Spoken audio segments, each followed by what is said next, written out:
My son thought leaving me on a desolate Hawaiian beach without water or my heart medication would be the perfect crime.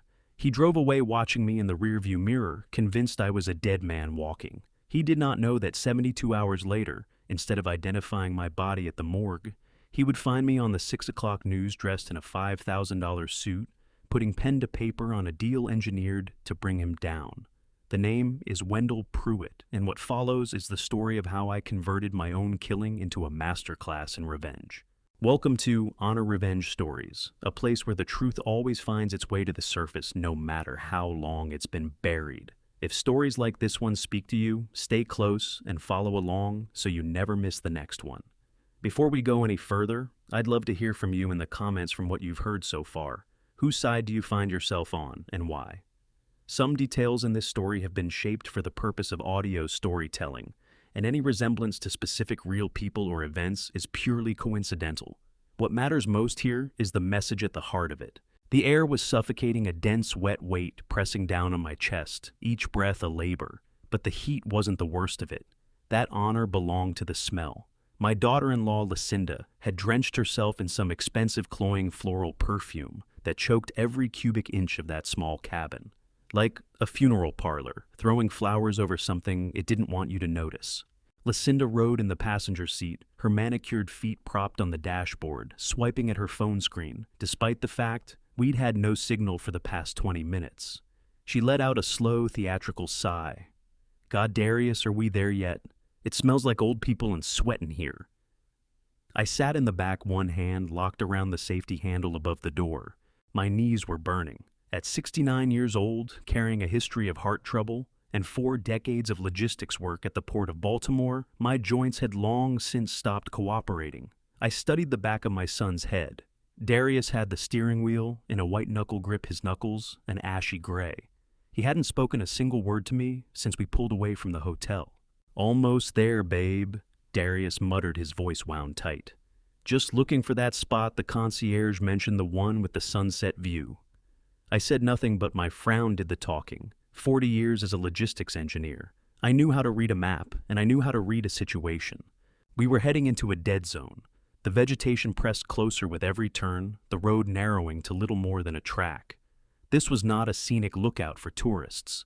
This was the kind of place you drove to when you didn't want witnesses. Darius, I said, working to keep the alarm out of my voice. My legs seizing up. We should head back. It's getting late and I'm due for my evening pill soon. Lucinda swiveled around in her seat, those blue eyes cold and flat as 2 stones. Oh, stop complaining, Wendell. We flew you out to Hawaii for your birthday. The least you can do is not poison the mood. We just want one decent photo for Instagram. Is that honestly too much? I held my tongue. 3 years of living near Lucinda had taught me that arguing with her was like wrestling a pig in mud. You both come out filthy, but she's the only one who enjoys it. I looked to Darius, waiting for any sign of the son I had raised alone after his mother died. He kept his gaze fixed on the dirt road ahead, refusing to catch my eye in the mirror. Then Darius stood on the brakes. The vehicle skidded to a stop in a billow of red dust. We sat at the rim of a cliff, looking down over a small, jagged cove. The Pacific hammered the black rocks below with a force you could feel in your teeth. Beautiful, yes, but a savage, isolated kind of beautiful. No other vehicles, no footprints, nothing alive. All right, everyone out. Darius's voice cracked at the edges. Photo time! I didn't move. That old internal alarm, the one that had kept me clear of falling shipping containers and swinging cranes for 40 years, was screaming. Don't get out of the car, Wendell. Stay put. Dad, come on, Darius snapped, pulling my door open. The humidity swallowed me whole. I eased out carefully, grimacing as my bad knee absorbed my weight. I reached back in for my leather crossbody bag, the one that held everything I needed to stay alive. Wallet, passport, phone, a bottle of water, and at the center of it, all my nitroglycerin pills. My heart condition was managed, but it was not forgiving. Without those pills, a stress-induced episode could put me on the ground in minutes. As I grabbed the strap, Lucinda's hand shot across and snatched the bag away. Here, let me carry that, she said, flashing a smile that stopped well short of her eyes. It pulls the line of your shirt all wrong for the photo. You want to look good, don't you? I kept my grip on the strap. I'd rather keep it on me, Lucinda. My medication is in there. She pulled harder, her nails scoring the leather. "Oh my God, Wendell, don't make a scene. We're walking 10 feet to the edge. I'll set it right here on the front seat. It's not going anywhere. Go stand with Darius." She wrenched the bag free before I could hold on any longer and dropped it onto the driver's seat. The door slammed. I turned to look at Darius. He was standing near the cliff edge, staring down at the rocks. Sweat ran off him in sheets, and not because of the heat. He looked like a man trying not to be sick. "Darius," I said, moving toward him. "What's going on with you? You've been off all week. Is this about the money again?" The week before the trip, Darius had shown up at my house asking for $50,000. A business opportunity. He called it some crypto venture. I knew better. I knew about the gambling. I knew about the late-night calls from blocked numbers. I had said no. I told him I was done underwriting the addiction. Told him to find work. He'd wept. Then the anger came. Then just like that, an apology and an invitation to Hawaii. Darius turned to face me. His eyes were red. "I'm sorry, Dad. I truly am. But I don't have a choice." "What choice? What are you talking about?" Before Darius could say another word, Lucinda stepped up behind me. Her voice came in like a blade. "He means we're finished waiting, Wendell. Finished waiting around for you to go quietly while we drown in debt. We tried the civilized route. We asked for the power of attorney. You refused. So now we're doing this the hard way." I spun to face her. She stood there dangling the car keys from one finger, swinging them in slow circles. "You're going to leave me here?" I said, not a question. The truth of it landed like cold water. "Not just leave you," she said, correcting me with a kind of cheerful precision. "We're going to let nature handle things. It's a long walk back to any kind of help, Wendell, especially for a man your age with your heart and no water. By the time someone stumbles across you, if they ever do, nature will have finished the job." "Darius!" I turned back to my son, my voice breaking open. "Are you going to stand there and let this happen? I'm your father. I changed your diapers. I put you through college. I bailed you out of jail when you were 22. Darius stared at the dirt. "You should have just signed the papers, Dad. You've got nearly $500,000 sitting in that retirement account. You don't even touch it. You just guard it. That's selfish. We need it." Selfish. The word just hung there in the humid air. 30 years of double shifts to build that account. 30 years of setting it aside so he'd have an inheritance, so his children someday would have college funds, and he sat there calling me selfish because I refused to watch him feed it into a betting app. Lucinda let out a short, ugly laugh. "Let's move Darius. We've got a dinner reservation in Hanalei in an hour, and I still want to pick up that bag we saw at the resort." She walked back to the vehicle. Darius stood frozen for one beat. Just one. He looked at me, and something moved behind his eyes, a flicker of shame, but it didn't survive long. His debts and his fear of her snuffed it out before it could take hold. He turned his back on me. "Darius, give me my bag. At least give me my pills." No answer. He dropped into the driver's seat. Lucinda was already buckled in. The electric snap of door locks echoed off the cliff face. "No, wait!" I threw myself at the car, both hands seizing the door handle and pulling with everything I had. Locked tight. I hammered on the glass. "Darius, look at me. Don't do this." Inside, Lucinda didn't spare me a glance. She was touching up her lipstick in the visor mirror. Darius put the car in gear. The engine revved hard, the sound swallowing the crash of the waves. The vehicle lurched forward. I ran alongside it, palms slapping metal. "My pills. Just give me my pills." The car punched forward tires, chewing loose stone and hurling a spray of gravel and red dust. A rock caught me across the shin, a sharp, bright spike of pain, and I went down. Hit the ground hard gravel, shredding through my linen trousers and opening my palms. I lay there in the dirt and dust, coughing, watching the taillights bounce and recede down the track. No brake lights, no hesitation. They swung around a bend, and the dense tropical brush swallowed them whole. The silence that rushed in was enormous and suffocating. Nothing left but the ocean and the frantic off-rhythm hammering of my own heart. I pushed myself up to sitting, palms stinging, knees throbbing with every pulse. Old habit. I checked my pockets, the same reflex that had served me through decades of checking inventory manifests. Left pocket, nothing. Right pocket, nothing. Back pockets, nothing. They had stripped me clean. Wallet, ID, credit cards, cell phone, water bottle, nitroglycerin, all of it gone. I took stock of my surroundings. To my left, a sheer rock face climbing 200 feet straight up. To my right, a drop into churning ocean. Ahead, a winding dirt track stretching 10 miles back to the main highway, a distance my body couldn't cover. Behind me, nothing but dense jungle. The sun was dropping fast, dragging the sky through shades of bruised purple and blood orange. Gorgeous and lethal. In Hawaii, nightfall arrives like a dropped curtain, sudden total, and the temperature falls hard with it. I tried to get to my feet, and a wave of dizziness slammed me back down, my chest clenched.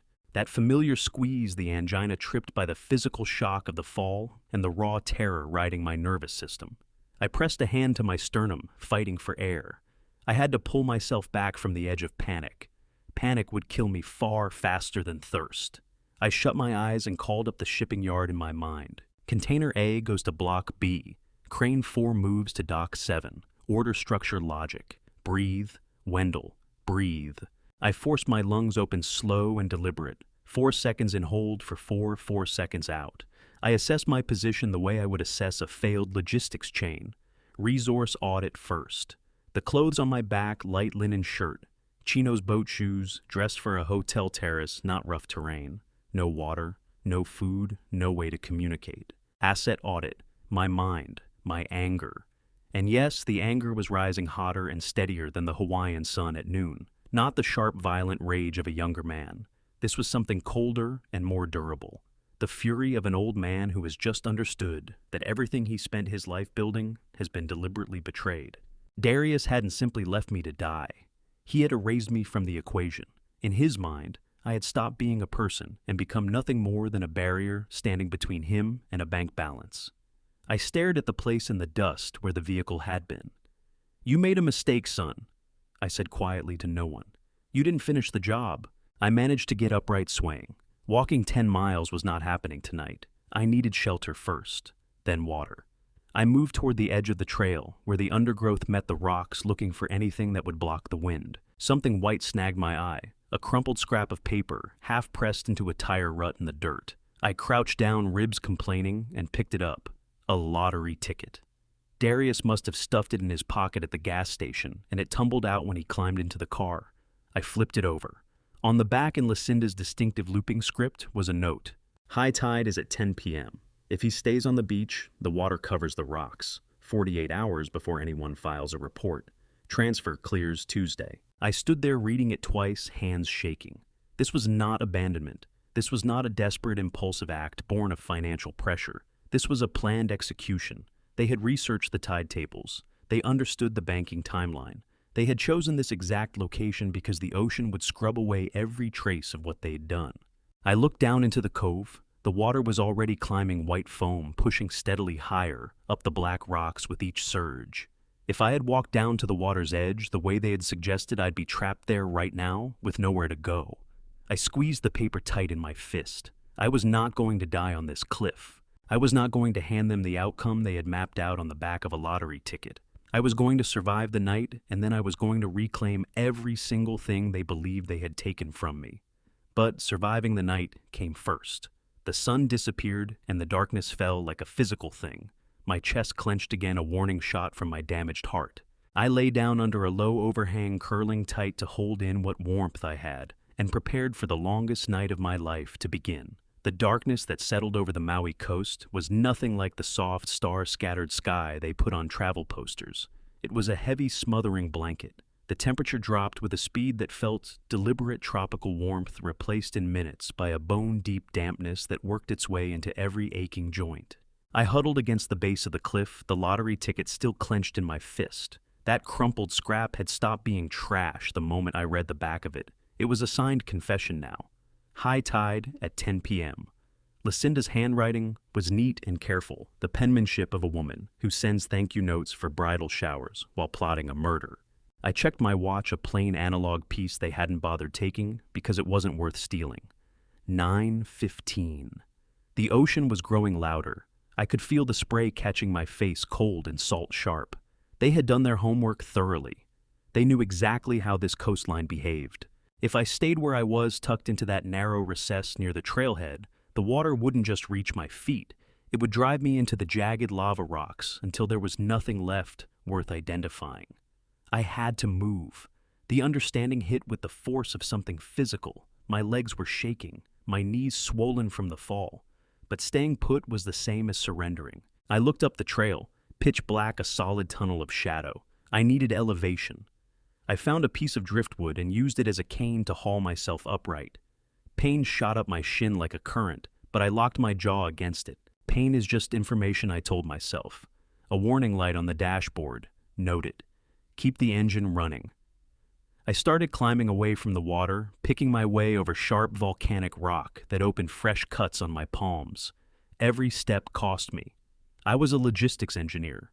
By trade, I had spent my career calculating outputs against inputs, measuring waste. Right now, my efficiency was running at zero. I was burning what little fuel I had left. Then it hit. The angina. It arrived first as a dull, heavy pressure at the center of my chest, like a loaded shipping container being set down slowly onto my ribs. Then the weight became a crushing, radiating agony that fired down my left arm and climbed into my jaw. I gasped, the driftwood cane dropping, both hands going to my chest. My heart was stuttering in a wild, erratic rhythm that terrified me in a way the cliff edge and the rising tide had not. I went down onto a flat rock about 20 feet above the trail. The world tilted. Black spots bloomed across my vision, swallowing what thin moonlight there was. Nitroglycerin. I needed the nitro. It was in my bag, the bag that Lucinda had grabbed and tossed onto the front seat. The bag that was currently riding along to a shrimp dinner in Hanalei. Panic surged through me, hot and blinding. I killed it. If I let the panic take hold, my heart rate would spike and I would die right here on this rock, exactly the neat, natural causes outcome they had designed. No, not like this. I made myself roll onto my side. I closed my eyes and pulled up the image of the port control room. When the systems went down, you didn't scream at the screens. You rebooted. You went manual. I bore down on my breath. In through the nose, deep into the belly. 1, 2, 3. Hold. Out through the mouth. 1, 2, 3. I cycled through it over and over. The pain was blinding, a branding iron pressed flat against my sternum. I let my mind go to Darius. I thought about the day he was born. I remembered standing in the hospital, his tiny fingers wrapped around one of mine. I had made a promise to his mother on her deathbed. I would look after him. I had kept that promise through everything. I had cleared his first gambling debt at 22, telling myself it was a young man's mistake. I had paid for his rehab when he got strung out on painkillers after a car accident. I had bought him that vehicle he'd just used to drive away and leave me for dead. I had loved him so completely that I had refused to see what he'd become. A parasite. A frightened man who let a greedy woman pour poison in his ear night after night, because actually earning his own way took more courage than he had. The anger served me better than the fear. Anger was fuel. It pushed warm blood through my cold veins. I held the image of Lucinda's smirk in my mind. I held the words from that note. Transfer clears Tuesday. They were waiting on Tuesday. All I had to do was outlast Tuesday.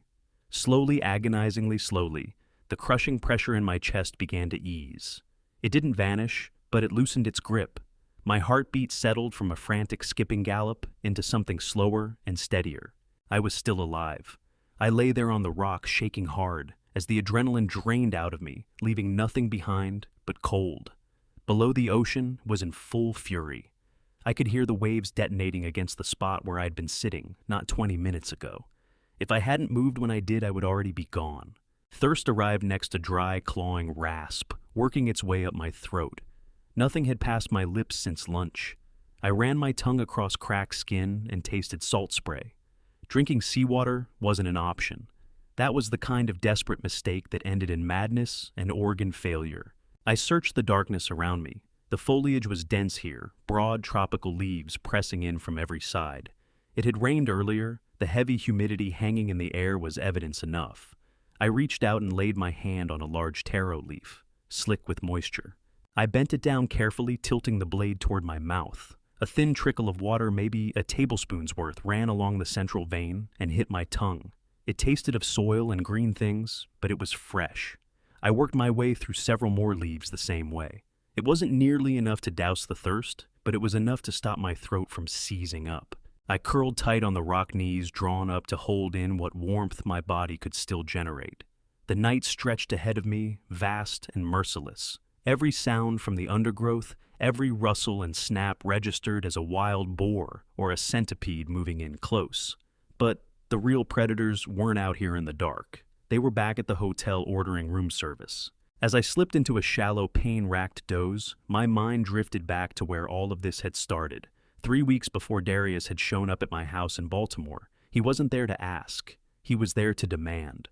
"Dad, you don't understand," he'd said, working circles into my living room carpet, sweating right through his shirt, despite the air conditioning running full blast. "These guys aren't like the credit card companies. They don't send letters, they send people." How much Darius I'd asked. I was tired to my bones. 200,000, he whispered. I stared at him. $200,000. On what, sports crypto? "It doesn't matter," he snapped, voice breaking into something close to a shout. "I need it. You have it. I know you have it sitting in your retirement fund." "That money is set aside for your future," I told him. "It's what I leave behind when I go." "Well, maybe you're taking too long to go," he'd thrown back at me. He caught himself the instant it was out, looking almost frightened by his own words. He apologized. He cried. He pulled me into a hug.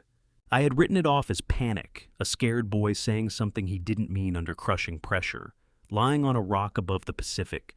I understood what it actually was. That was the moment he committed to killing me, not an outburst, a declaration. He didn't look at me and see his father. He saw a vault he hadn't managed to crack open yet. I must have slipped under from sheer exhaustion, because the next thing I registered was a sky bruising toward purple at the edges. Dawn. My body had locked up overnight, every joint stiff as rusted ironwork. My mouth was packed with what felt like dry cotton. I pushed myself upright with a groan. My chest was deeply sore, the bone-deep bruise left behind by the cardiac episode. I looked down at the cove. The tide had pulled back, leaving the black rocks exposed and glistening. If I had stayed down at the waterline, the Pacific would have taken me out to sea hours ago. I needed the main road. I needed another human being. But walking was not going to happen. My left leg, the one that had absorbed the worst of the fall, was swollen to nearly twice its size. It had nothing left to give me. I dragged myself to the edge of the trail and positioned myself where the sight line was open, visible to anyone who might come through. A long shot. This track didn't appear on any tourist map. The hours moved like something solid and slow. The sun climbed until it stopped being a light source and became a weapon, scorching my scalp, drawing the last moisture out of my exposed skin. I began to drift. My wife appeared at the tree line, standing quietly, one hand raised. Darius flickered into view as a small boy charging toward me with a baseball glove. Then I heard it. An engine. Not wind, not surf, the mechanical growl of something with cylinders and a drivetrain. Far off at first, then pulling closer, the crunch of tires working over loose gravel. I tried to call out, but what came from my throat was barely a rasp. I raised my arm to wave, and it felt like it was weighted with lead. A battered, rusted Chevy Silverado came around the bend, caked in dried mud, fishing rods bristling from the bed. Old vehicle moving carefully over the ruts. The man behind the wheel was enormous, built like he'd been chiseled from the same volcanic rock I was lying on. Dark skin, long gray hair, pulled back tattoos running the length of both arms. Faded tank top, board shorts, sunglasses. He spotted me. He didn't stop right away. He rolled forward, slowly taking me in. I knew exactly what he was looking at. An old man in shredded resort clothes slumped at the side of a remote trail. He was probably running through the same assumptions anyone would, homeless or a tourist who'd gotten into something he shouldn't have. He brought the truck to a stop about 10 feet from where I lay. Leaned out the window. "You looking for a place to sleep it off, Uncle? You picked a bad spot. Tides kill tourists down there." His voice was deep and rough-edged. His hand was already moving toward the gear shift. I had no voice left. I couldn't construct an explanation. I did the only thing I could think of.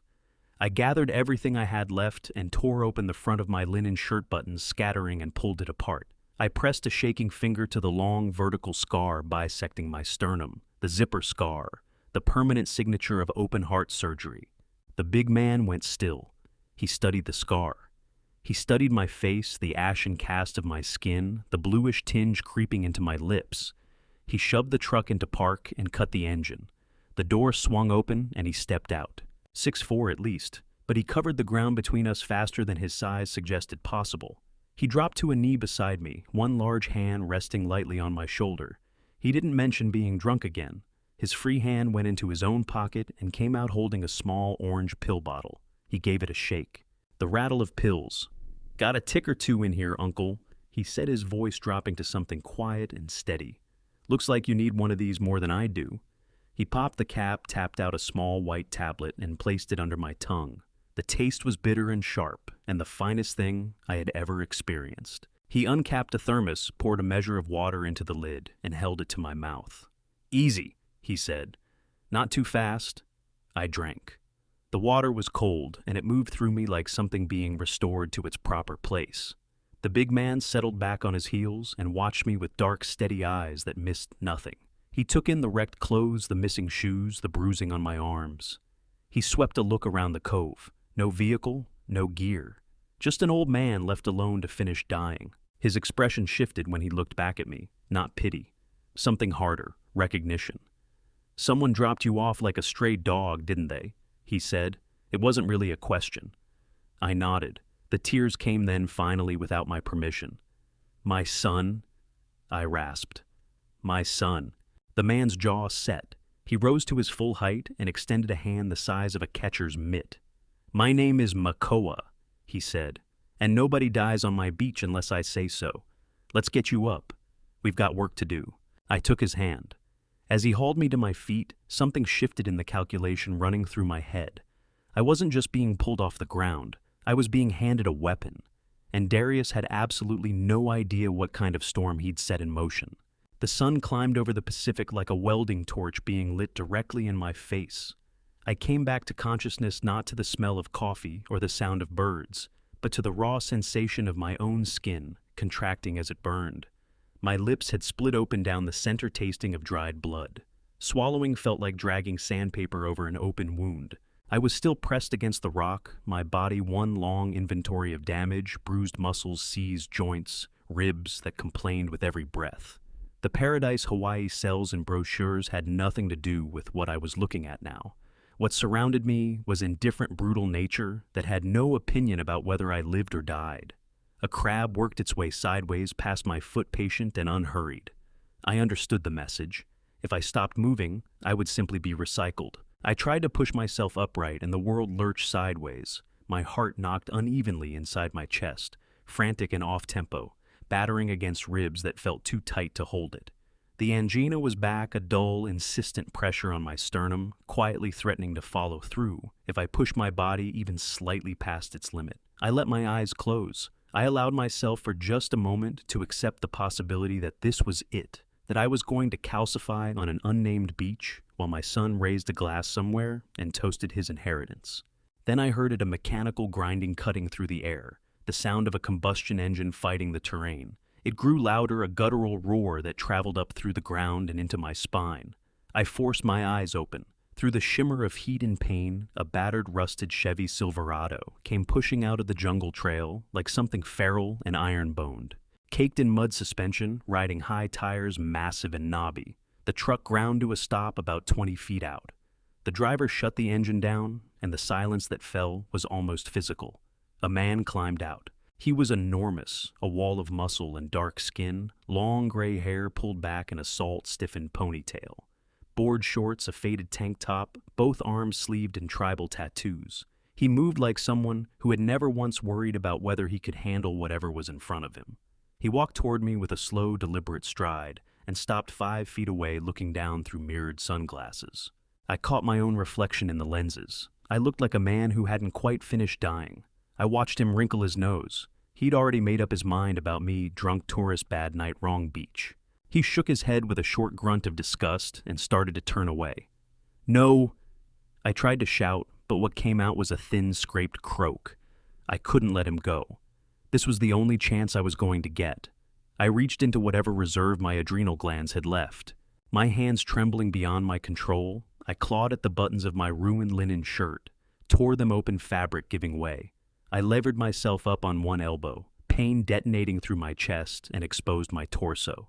I pressed one shaking finger to the center of my sternum. Running down the bone was the zipper, the long, pale vertical scar left behind by open heart surgery, the membership card to a club no one applies for. The big man stopped walking. He'd seen it. He turned back, pushing his sunglasses up onto his forehead. His eyes were dark and sharp, and suddenly full of something he recognized. He moved his gaze from the scar to my gray face to the blue creeping into my lips. He knew. He'd seen this before. He didn't say a word. He moved with a speed that had no business belonging to a man his size. He went back to the truck, grabbed a small cooler and a first aid kit, and dropped to one knee beside me in the dirt. "Easy, Uncle," he said, his voice rolling deep like stones shifting underwater. "Don't try to talk, you're redlining." He flipped open the first aid kit, but he didn't go for the bandages. He reached into his own pocket and produced a small orange prescription bottle. He gave it a shake. That rattle of pills was the finest sound I had heard in my entire life. "I'm Makoa," he said. "Got a bad tick or two in here. Looks like you need this more than I do right now." He popped the cap and tipped a small white tablet into his enormous palm, then set it carefully under my tongue. Nitroglycerin. Bitter, sharp, chemical. I shut my eyes and felt it dissolve. Within seconds, the blood vessels around my heart began to open the crushing weight on my chest, lifting by a fraction like someone releasing a clamp, one turn at a time. Life started edging back into my fingertips. Makoa uncapped a thermos of ice water. He poured a small measure into the lid and held it to my mouth. "Small sips," he said, firm and unhurried. "Don't vomit." The cold hit my system like a shock. I drank hard, but he pulled the lid back. "Wait, let it settle." I lay back against the rock and breathed, actually breathed. The shadow had taken a few steps back. I looked up at Makoa. He was studying me the way a man studies a problem he intends to solve. This wasn't just a fisherman. There was a precision behind those eyes, a calculating focus that reminded me of the Port Authority inspectors I'd spent years negotiating with. "Why did you stop?" I whispered. My voice sounded like gravel dragged across concrete. He capped the thermos. "Saw the zipper," he said simply. "Drunks don't have zippers. A man who survives that surgery doesn't wander out here by accident." He looked around the empty cove. No vehicle, no supplies, no trail of footprints leading away. "You're a long way from any hotel, Uncle, and you didn't walk here." I nodded, the motion costing me. "My son," I rasped. The words tasted like ash in my cracked mouth. "My son brought me here." Makoa's jaw locked. A muscle jumped along his cheek. He looked out at the water, and his face settled into something cold and hard. "Kids today," he muttered, "think the world owes them everything. Think we're just ATM machines that happen to breathe." He turned back to me. "He left you for the tide, didn't he? High tide covers these rocks. He wanted you washed out." I nodded again. Shame burned hotter than the sun on my face, the particular humiliation of having to admit that the boy I'd taught to ride a bike had discarded me like something broken beyond use. Makoa let out a long, heavy breath. He reached out and gripped my shoulder. His hand was massive and grounding. "He made a mistake," he said. "He didn't check the tide charts properly, or maybe the ocean just wasn't done with you yet. Either way, you're my problem now, and I handle my problems." He stood and looked back at the truck. "We can't go to the hospital," he said. "The nearest one is an hour out on the main road. That ride is rough. In your condition, the bouncing alone could trip another attack before we even get there. And the moment we walk into a hospital, the police get involved. Police meant reports. Reports meant my son would know I was alive before I was ready for him to know." He looked down at me. "Do you want him to find out you're breathing, or do you want to catch him?" The question hung in the heat. I thought of Darius's face reflected in that rear-view mirror as he drove away. I thought of Lucinda's smirk. I thought of the note on the lottery ticket. If I went to the authorities right now, Darius would claim it was a mix-up, that I'd wandered off, that he'd been searching everywhere. He'd play the devastated, baffled son. He might even walk away clean. "No," I whispered. "Not yet." Makoa nodded once. "Good. Then we go to my place. I've got oxygen, better medications. We get you stabilized, then we figure out how to gut the little fish." He lifted me as if I weighed nothing at all. He carried me to the truck and settled me into the passenger seat, reclining it as far back as it would go. The cab smelled of old leather salt and diesel. It smelled of work. It smelled of safety. As we bounced along the trail heading deeper into the jungle and away from the main road, something crystallized in my thinking. Makoa wasn't just a good man who'd stopped to help. He was angry about this. He was taking it personally. "You have a phone." I asked, my voice drawing a little strength from the medication. Makoa reached into the glove box and pulled out a heavy black handset with a thick antenna. A satellite phone, not a toy serious equipment. "Cell towers don't reach where I live," he said. "Use this." I took the phone. My hands were still unsteady, but my mind was beginning to clear. The engineer waking back up underneath all the wreckage. I needed information. I needed to know the state of the system. I dialed my bank's number from memory, a number I'd had locked in my head for 20 years. I pressed the phone to my ear and listened to the digital rings bouncing off a satellite somewhere above us. "Welcome to Pacific First Bank," the automated voice said. "Please enter your account number." I keyed it in fingers clumsy but functional. "Please enter your PIN." I entered it.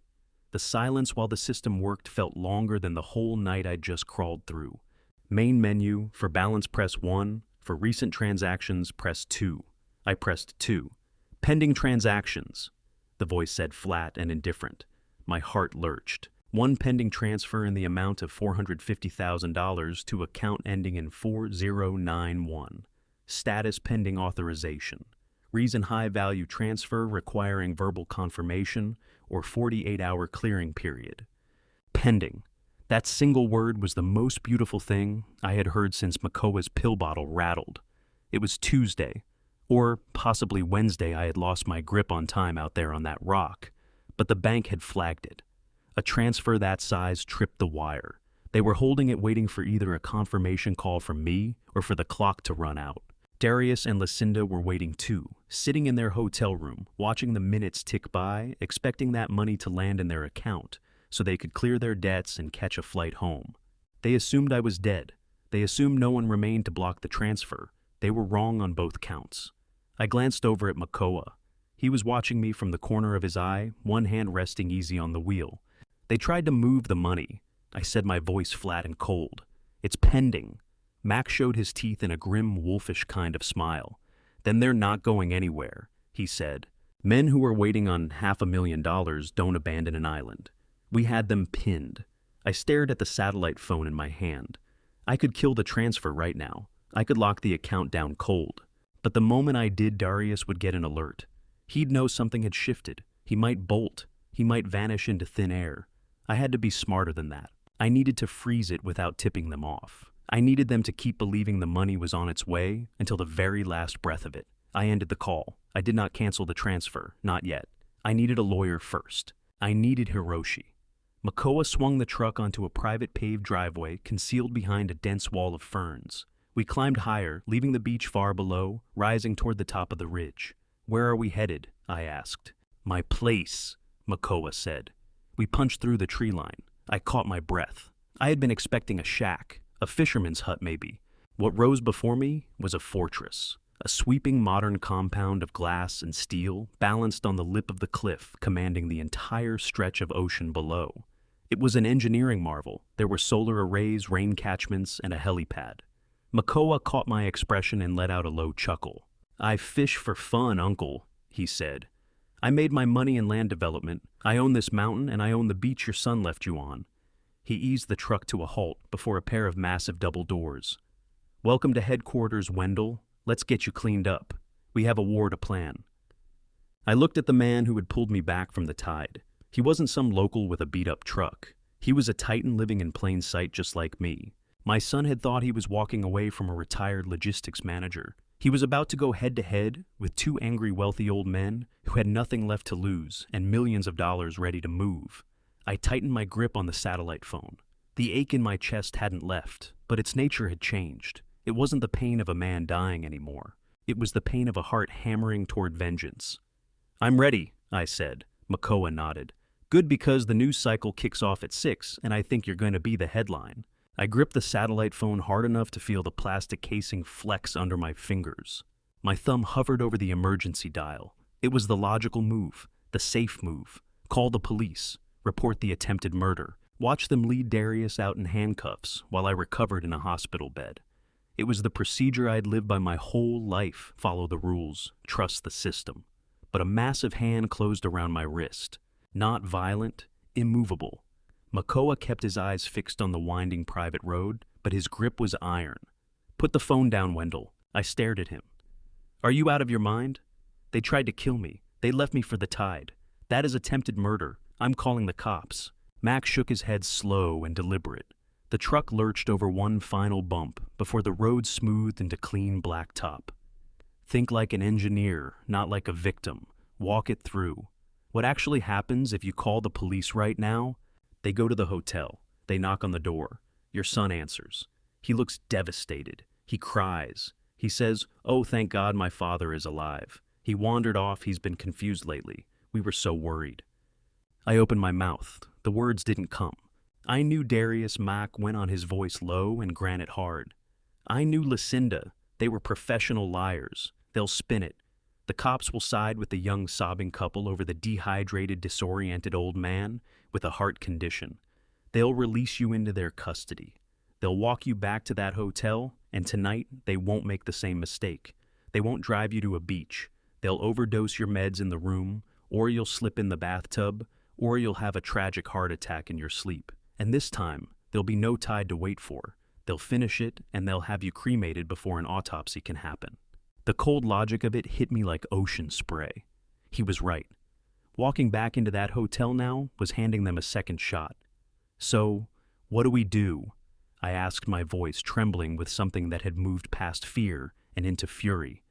"Do I just let them go? Do I let them think they won?" Makoa steered the truck through a wide gate that slid open without a sound.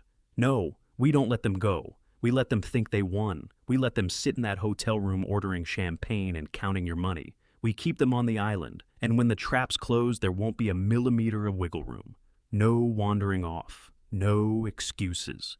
We catch them with their hands in the jar, and the evidence all over them." The truck stopped. I looked up and lost my breath all over again. This was no fishing shack. No cabin. We were parked before a sprawling architectural statement, glass steel, and volcanic rock that seemed to have grown straight out of the cliffside itself. It was a fortress of high-end modern design, hidden from the world behind a curtain of jungle. I turned to Makoa. "Who are you?" I whispered. "Fishermen don't live in $20 million compounds." Makoa killed the engine. He turned to face me, pulling off his sunglasses for the first time. His eyes were sharp, intelligent, carrying a grief that was a mirror of mine. "I told you I own the beach, Wendell. I also own the resort your son is staying at. I own the construction company that laid the highway we just drove in on. I'm not a fisherman. I'm the reason this part of the island has power and water." He stepped out and came around to help me down. As my feet found the slate driveway, I felt the weight of it. I had built a good life, but this was empire money. "Why help me?" I asked as we moved toward the massive double doors framed in the koa wood. "You could have called a helicopter. You could have handed me to your security team. Why bring me here yourself?" Makoa paused, his hand resting on the biometric scanner beside the door. The lock disengaged with a deep, heavy thud. "Because 5 years ago, my niece tried to have me declared incompetent," he said, voice stripped of feeling. "She said I was too old to run the company, said I was losing my sharpness. She tried to push me into a facility in Kahului so she could offload the land to foreign developers." He pushed the door open onto a foyer with ceilings 30 feet high and walls hung with art that belonged in a museum. "I fought her," Makoa said. "I dismantled her legal team. I cut her out of the will entirely, but it broke something in me." He looked back over his shoulder. "I recognize what's in your eyes, Wendell. It's the look of a man who understands his love was spent on nothing. The look of a man who realizes he raised a wolf." A grim smile crossed his face. "Us old lions have to stand together. Your son made a mistake. He didn't just come after you, he came after a guest of Makoa Alana. And on my island, that is a fatal error." He guided me into a vast living room that hung open over the ocean. "Sit," he said, gesturing toward a white leather sofa. "Rest. I have a medical suite in the East Wing. My private doctor is on his way. But first we need to make a call." He placed the satellite phone back in my hand. "Call your lawyer, not the police, the lawyer. We need to freeze that money, but it has to be done cleanly. If the transfer is rejected, they run. If the transfer stays pending, they stay put." I took the phone. My hands were steady now. The engineer had come back online. I dialed the number from memory. "Kahului Law, Hiroshi Oshiro speaking." "Hiroshi," I said. "It's Wendell." Silence on the line. Long, heavy. "Wendell." Hiroshi's voice dropped to a whisper. "My God, Darius called me 3 hours ago. He said you were missing, that you went out for a walk and never came back. He was in tears, Wendell. He asked about the will. He asked about the probate timeline. Of course he did. He was running his lines. Hiroshi listened to me closely. I said, my voice cold and even. I'm alive, but Darius cannot know that. Not yet. Wendell, where are you? Do I need to contact the police? No police, Hiroshi. Not yet. Listen, Darius initiated a transfer, $450,000. It's currently pending. I can reject it immediately. Hiroshi said, his professional tone snapping back into place. I can flag it as fraud. No, I said, don't reject it. The moment you do, he gets a notification. He panics. He leaves the island. Then what do you need from me? A shadow freeze, Hiroshi. Call the bank. Tell them I'm authorizing a security review. Have them hold the status at processing. Tell Darius it's a standard delay for transfers of that size. Let him believe the money is still moving. Let him think it's just bureaucratic red tape. I could hear Hiroshi's fingers flying across a keyboard in the background. A shadow freeze. All right, I can work with that. I'll tell the bank manager it's a verbal hold pending physical verification. On his end, the app will just show the spinning wheel of death. He'll be glued to his phone, waiting for it to clear. Exactly, I said. Keep him here, Hiroshi. Keep him staring at that phone. Keep him ordering room service. I need 48 hours. 48 hours for what, Wendell? To rise from the dead, I said. And Hiroshi? Yes, Wendell, draft a new will and get the paperwork ready for the sale of my house in Baltimore. I'm not going back. You're selling the house. I'm selling everything. If he wants my money that badly, he can watch me burn it. I ended the call. I looked over at Makoa. He was standing at the window, filling 2 glasses from a crystal decanter of dark rum. He crossed the room and handed one to me. To bad sons, he said, raising his glass. To bad sons, I answered. I took a sip. It went down like fire. It felt right. Now, Makoa said, settling into the chair across from me, let's pull up the security footage from the resort. I got into their system 10 minutes ago. Let's see what your grieving son is up to. He lifted a tablet and swiped the screen. The image came up sharp. It showed the poolside bar at the resort. And there was Darius swim trunks, sunglasses, a cocktail, with a little paper umbrella in his hand. He was laughing, flirting with a waitress. He did not look like a man whose father had gone missing. He looked like a man who had just cashed a winning ticket. I watched my own flesh and blood on that screen, and I felt the final remnants of fatherly love curl up and go dark inside my chest. Max studied my face. Are you ready to destroy him, Wendell? I took another pull of the rum. I watched Darius grinning on the screen, having no idea the man he'd killed was watching from a fortress on the hill. I'm not going to destroy him, I said, my voice flat. I'm going to erase him the same way he tried to erase me. Max's grin was slow and satisfied. Good. I have a tailor arriving in an hour. If you're going to be a dead man of means, you need to look the part.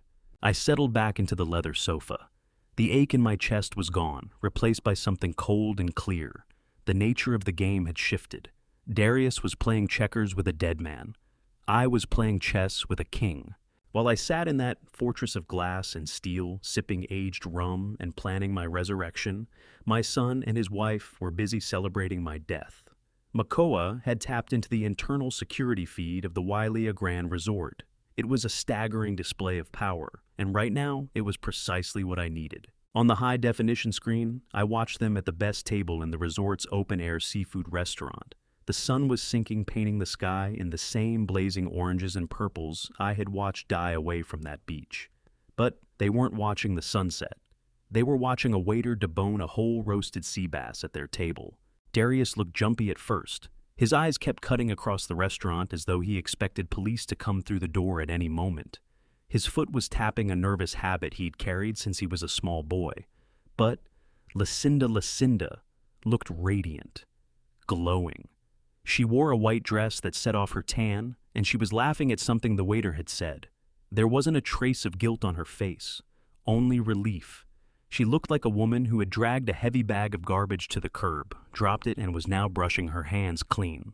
The audio feed was faint, but Makoa adjusted some levels on his tablet, and suddenly their voices were filling the room. It was unsettling hearing them speak while I sat miles away, alive and breathing. I can't believe we actually pulled it off, Darius murmured, leaning across the table. His voice had a tremor to it, but underneath was a raw, greedy edge. "Do you think he's gone? Do you think it's really over?" Lucinda took a long sip of wine. It was a bottle of Opus One. I recognized the label. That bottle cost $500. My money. "Relax, baby," she said, her voice smooth as poured silk. "The tide came in at 10 last night. The waves were massive. I checked the surf report. By now your father is crab bait. He's probably drifting 10 miles offshore. The fish are having a better dinner than we are." I flinched. Even after the full weight of the betrayal, hearing her say it with such ease felt like a fist to the sternum. Crab bait, that's all I was to her. Biomass. Darius shuddered, but he lifted a piece of sea bass, dragged it through the sauce, and put it in his mouth. He chewed slowly, and then a smile came. Weak, but there. "You're right," he said. "It's done. No more lectures, no more begging for a loan, no more walking around feeling like a disappointment." Lucinda raised her glass. "To us," she said. "To the future, to the inheritance." "To us," Darius agreed, touching his glass to hers. I watched them drink. I watched them eat. I watched them blot butter from their mouths with linen napkins. They were feasting on my corpse, toasting their own liberation, without a clue that they were raising a glass to their own ruin.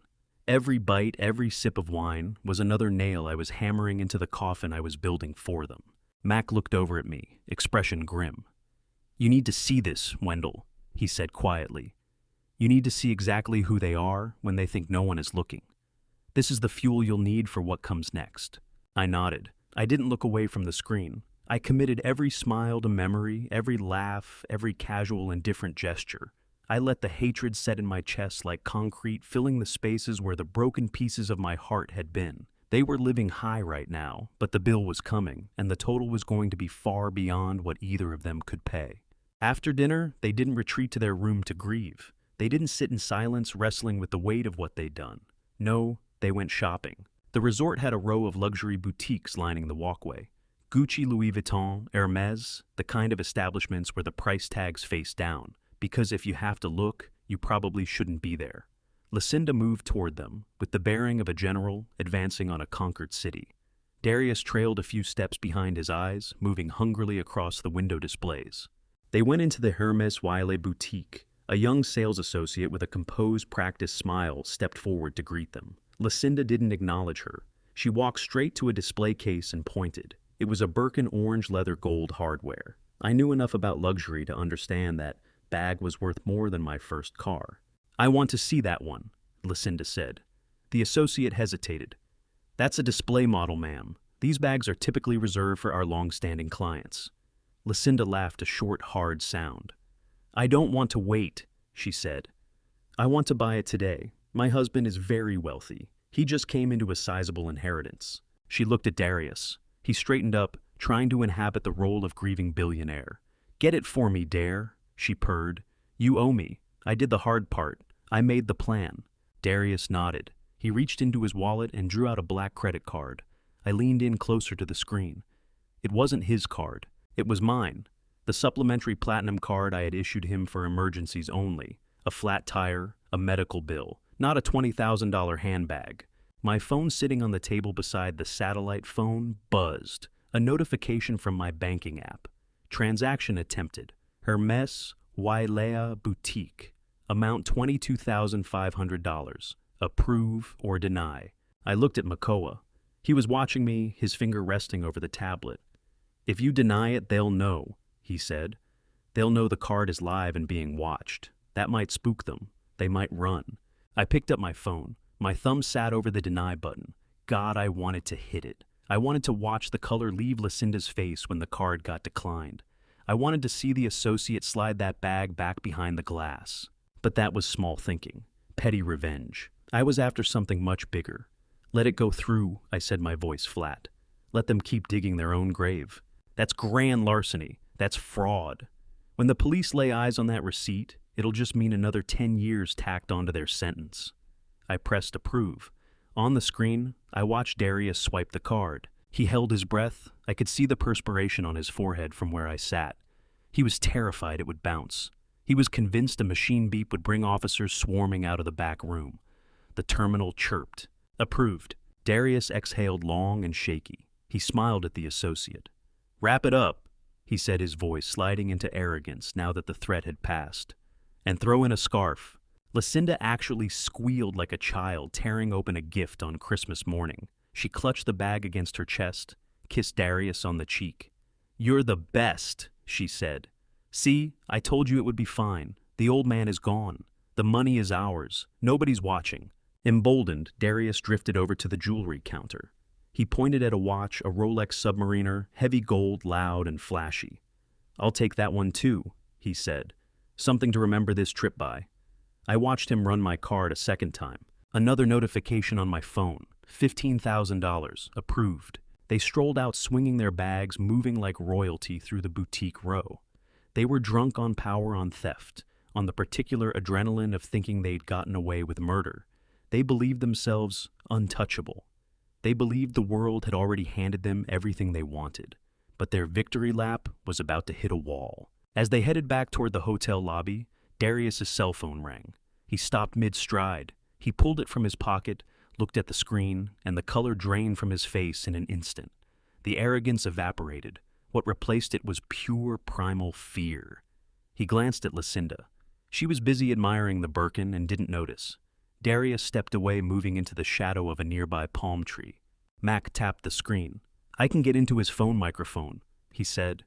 "You want to hear—" "Yes." The audio crackled, and then Darius's voice came through, hushed, frantic. "I told you I don't have it yet. It's pending. The bank says 48 hours. No, please don't come here." A voice on the other end, loud and distorted through the speaker, fired back. "I don't care about pending, Darius. You said Tuesday. It is Tuesday. I've got guys on the island. They're watching you right now. They see you shopping. They see the bags. If you've got money for Rolexes, you've got money for me." No, that's credit," Darius pleaded, tears starting to form. "That's not cash. I need the transfer to clear before I can get you the cash. Please, Nico, just give me 2 more days. My father is gone. The money is coming. I swear on my life." "Your life isn't worth 200 grand, Darius." The voice was a low growl.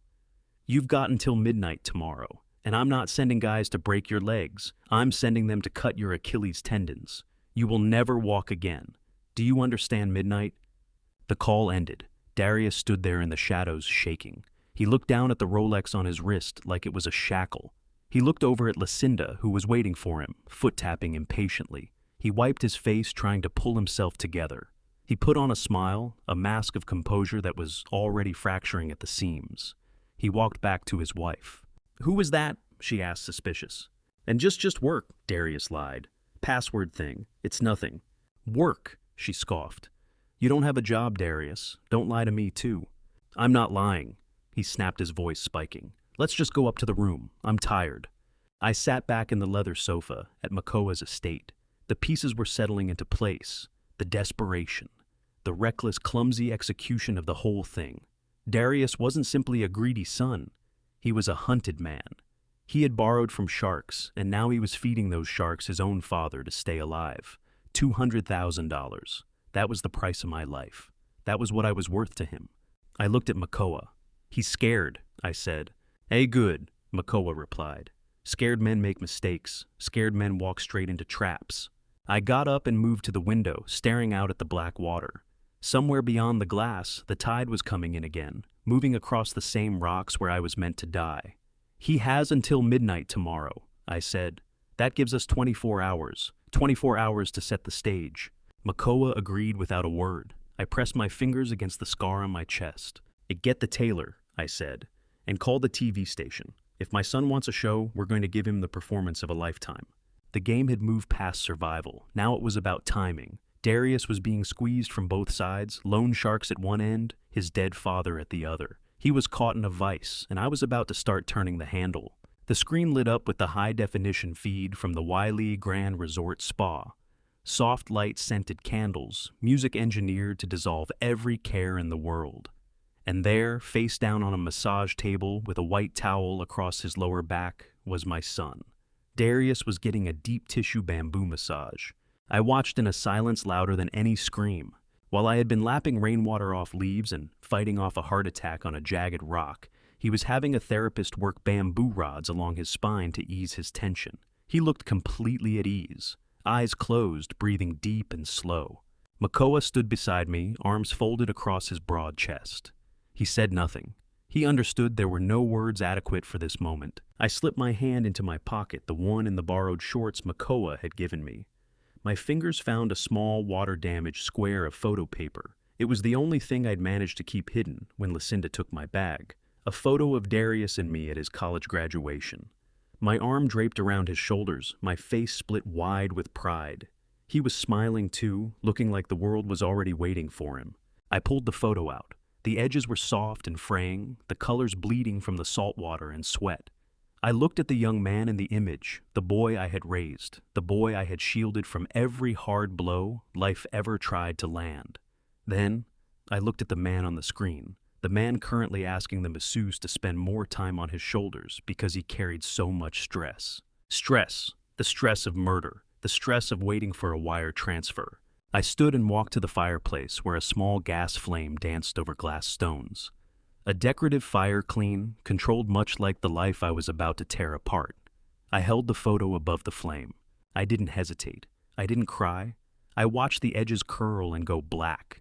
I watched the image of my own smiling face bubble and dissolve. I watched the image of my son become ash and smoke. It wasn't just a photograph.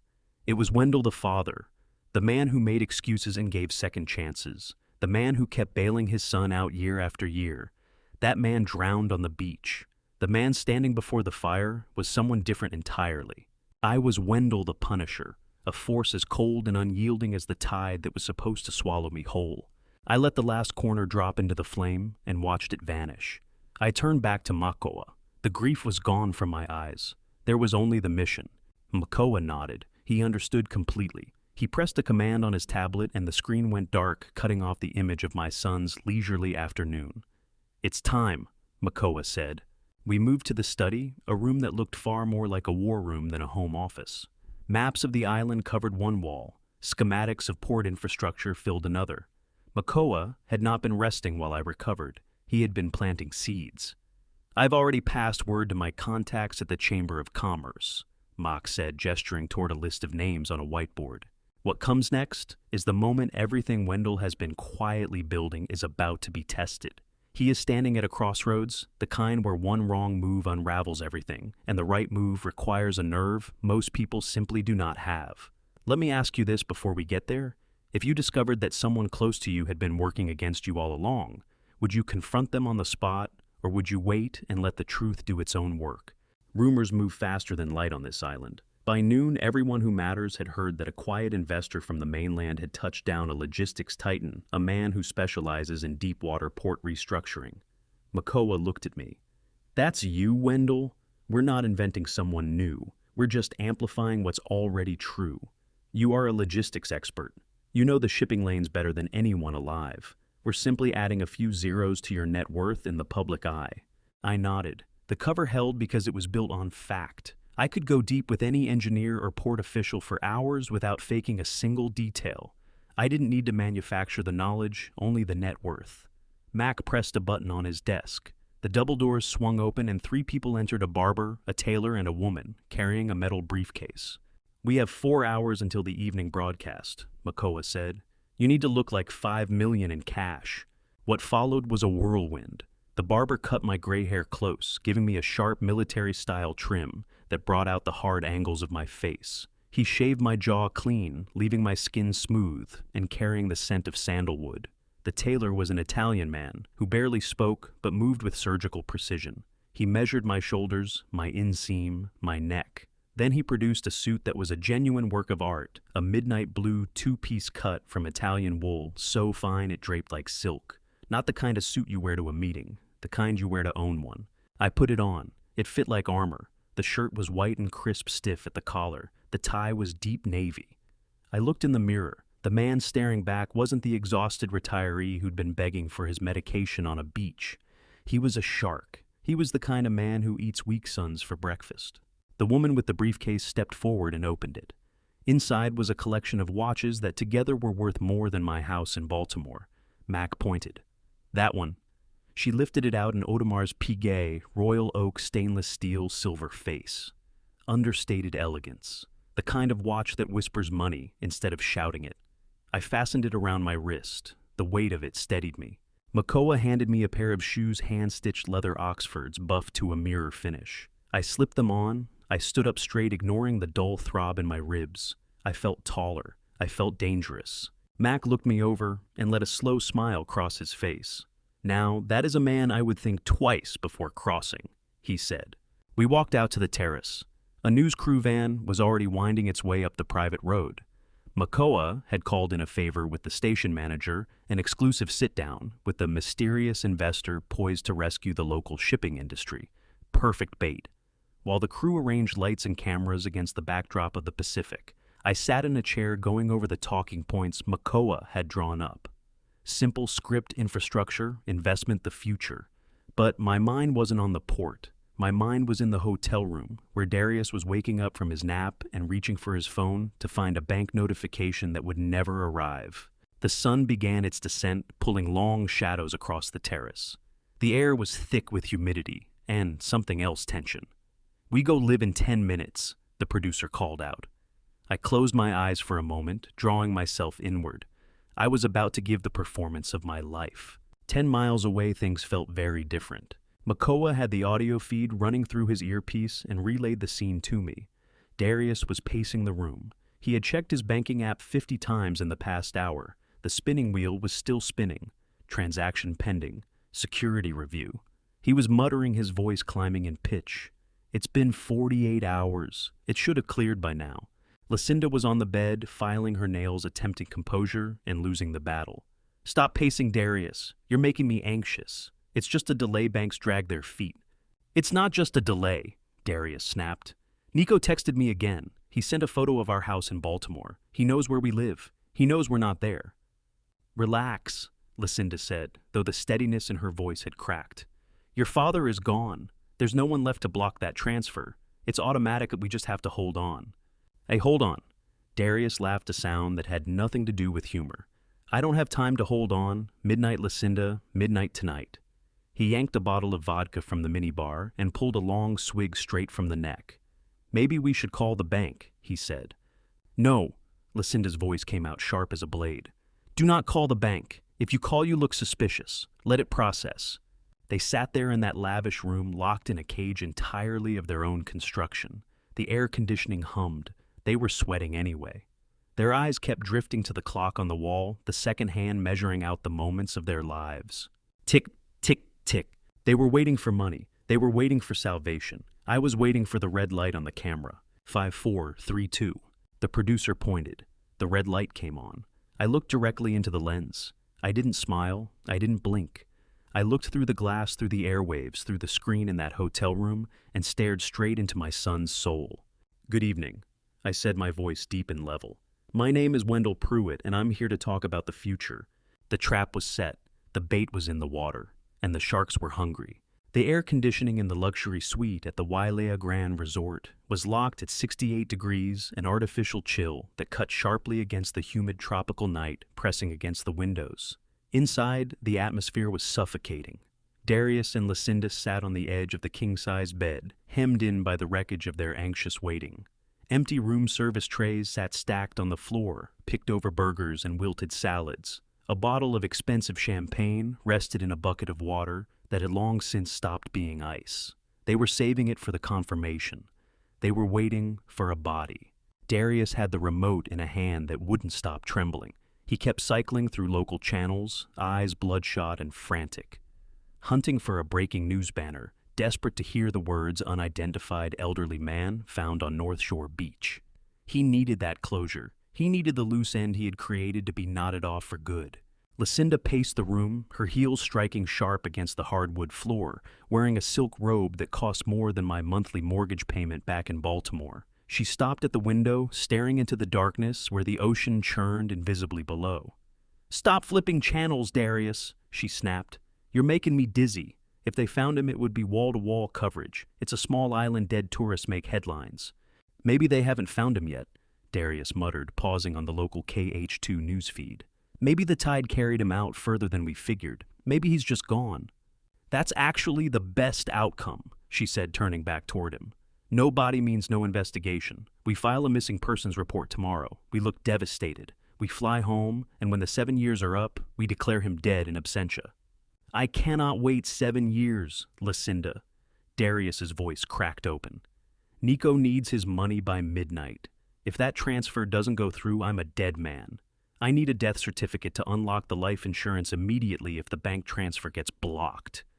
"Relax," Lucinda said, her tone sharpening. "The transfer is pending. It's a security hold, nothing more. Once the bank opens tomorrow and he doesn't call to cancel it, clears. He's not calling anyone Darius. He's fish food." She moved to the minibar and poured herself a glass of red wine. Her hand stayed steady, but her eyes gave her away. They were trapped in a gilded cage waiting for a ghost to stop haunting them. On the television, a news anchor, a polished woman with a hibiscus flower tucked behind her ear, smiled into the camera. "Coming up next," she said, her voice bright and practiced, "a major announcement for the island's economy. A mysterious investor steps forward with a sweeping plan to revitalize the shipping infrastructure of Maui. But first, the weather." Darius groaned and dropped back against the headboard. "I don't care about shipping infrastructure," he muttered. "Where are the crime reports? Where are the accidents?" "Just wait," Lucinda said, sipping her wine. "It's the 6 o'clock news. They saved the bodies for the B block." They sat there in the cold blue glow of the television, two predators waiting to confirm their kill. They had no idea the prey was hunting them. The commercial break ended. The anchor returned. The graphic behind her shifted a sleek modern cargo ship and a map of Hanalei Bay. "Breaking news," she said. "We interrupt regular programming for a live press conference from the private estate of local tycoon Makoa Alana. In a stunning development, Mr. Alana has announced a partnership with a mainland logistics expert to overhaul the island's aging port system. This deal is rumored to exceed $50 million. Darius reached for the remote. Business news was the last thing he cared about. "Wait," Lucinda said sharply. Her eyes were locked on the screen.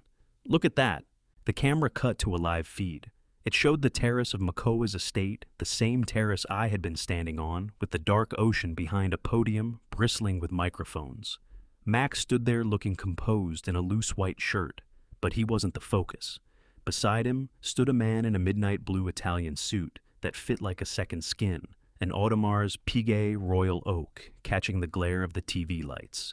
His gray hair was trimmed short and close sharp and military, shoulders back, expression carved from stone. Darius dropped the remote. It cracked against the floor. Neither of them looked down. The camera moved in. The Chiron at the bottom of the screen flashed. Wendell Pruitt, logistics expert and investor. The man on the screen had the same face, the same eyes. But this was not the father Darius knew.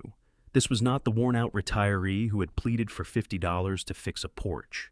This was not the man who'd begged for his heart medication on a dirt road less than 24 hours ago. This man was a titan. He radiated authority. He radiated wealth. He looked like he owned the island outright. The man on the screen leaned into the microphone. His voice, deep and measured, filled every corner of the hotel room. "Good evening, citizens of Maui. My name is Wendell Pruitt. I have spent 40 years moving the world's goods. I know how to build bridges and I know how to burn them." Lucinda's hand went slack. The glass of red wine slipped free of her fingers and shattered on the hardwood floor, sending a spray of crimson across the white rug like spilled blood. She didn't move. She didn't look down. She just stared at the television, her mouth open in a silent scream of disbelief. Darius scrambled backward across the bed, pressing himself against the headboard until there was nowhere left to go. He was shaking, his eyes blown wide with a terror that had nothing to do with loan sharks. This was something older, more primal, the fear of seeing a ghost. "No," he whispered. "No, that's impossible. He's dead. We left him. He had no water. He had no pills." On the screen, I kept speaking, my eyes fixed on the camera lens aimed straight into my son's soul. "I'm here to invest in the future," I said. "But before we build something new, we must clear away the rot of the old. I believe in accountability. I believe that debts must be paid." Darius let out a high, thin whimper. He grabbed at his own hair. "He's wearing a $5,000 suit," Lucinda whispered, her voice barely there. "Look at that watch, Darius. That's a Royal Oak. That's $100,000. Where did he get that?" "He's supposed to be dead," Darius screamed. He grabbed a pillow and hurled it at the screen. It bounced off harmlessly. "Why isn't he dead?" The anchor came back looking genuinely impressed. Mr. Pruitt has announced he will personally oversee the audit of local supply chains, she said. He has a reputation for being ruthless with inefficiency and corruption. Darius lurched off the bed and slipped in the puddle of wine. He went down on his knees, his expensive resort clothes soaking up the red stain. He crawled toward the TV, staring up at my face. "It's a trick," he babbled. "It's pre-recorded. It's a deep fake." Then I did something on screen that demolished his last illusion. I glanced at my watch. "It is 6:15 p.m. on Tuesday," I said. "The sun has just set. It is a beautiful night for justice." Tuesday, live. Darius collapsed onto the floor. He pulled his knees to his chest and sobbed. "He knows," he moaned. "He knows everything. He's not just alive, Lucinda. He's rich. He's powerful. And he's coming for us." Lucinda stood staring at the screen, her mind churning. She was a survivor, a parasite who understood exactly when the host started fighting back. "He never told us," she whispered. "He had millions. He had millions. And we tried to kill him for a few 100,000. She looked down at her husband, weeping on the floor soaked in wine. Her expression crossed from shock into something colder, pure, undisguised contempt. "You idiot," she hissed. "You told me he was broke. You said he was a retired nobody. You said he was an easy mark." "I didn't know," Darius wailed. "I didn't know." The phone on the nightstand rang a harsh, jarring sound that made them both flinch. Not the hotel phone, Darius's cell. He stared at the screen. Restricted number. "It's Nico," he whispered. "It's the Sharks." He looked at the TV where I was shaking hands with the governor. He looked at the phone. He was caught between a hammer and an anvil. "Answer it," Lucinda ordered. "Maybe we can get money from your father. If he's alive and he's rich, maybe we just go to him. We say we panicked. We say it was a misunderstanding." She was delusional, clinging to her last shreds of manipulation, genuinely convinced she could talk her way out of attempted murder. Darius picked up the phone with a hand trembling so badly he nearly dropped it. He pressed answer. "Hello," he breathed. The voice on the other end was not Nico. It was a voice he knew better than his own. "Hello, son." It was me. I had stepped away from the podium while the governor spoke. I was calling him live from the terrace. Darius froze. He turned to the TV. In the background of the shot, he could see me standing with a phone pressed to my ear. "Dad?" He choked on the word. "Dad! Oh my God, we were so worried. Where are you?" "We looked everywhere." "Cut the act, Darius." My voice was cold steel. "I'm watching you. I know about Nico. I know about the $200,000. And I know about the tide." "Dad, please," he begged. "I can explain." "You have until midnight, Darius," I said. "Nico is coming, and I am not going to stop him." I hung up.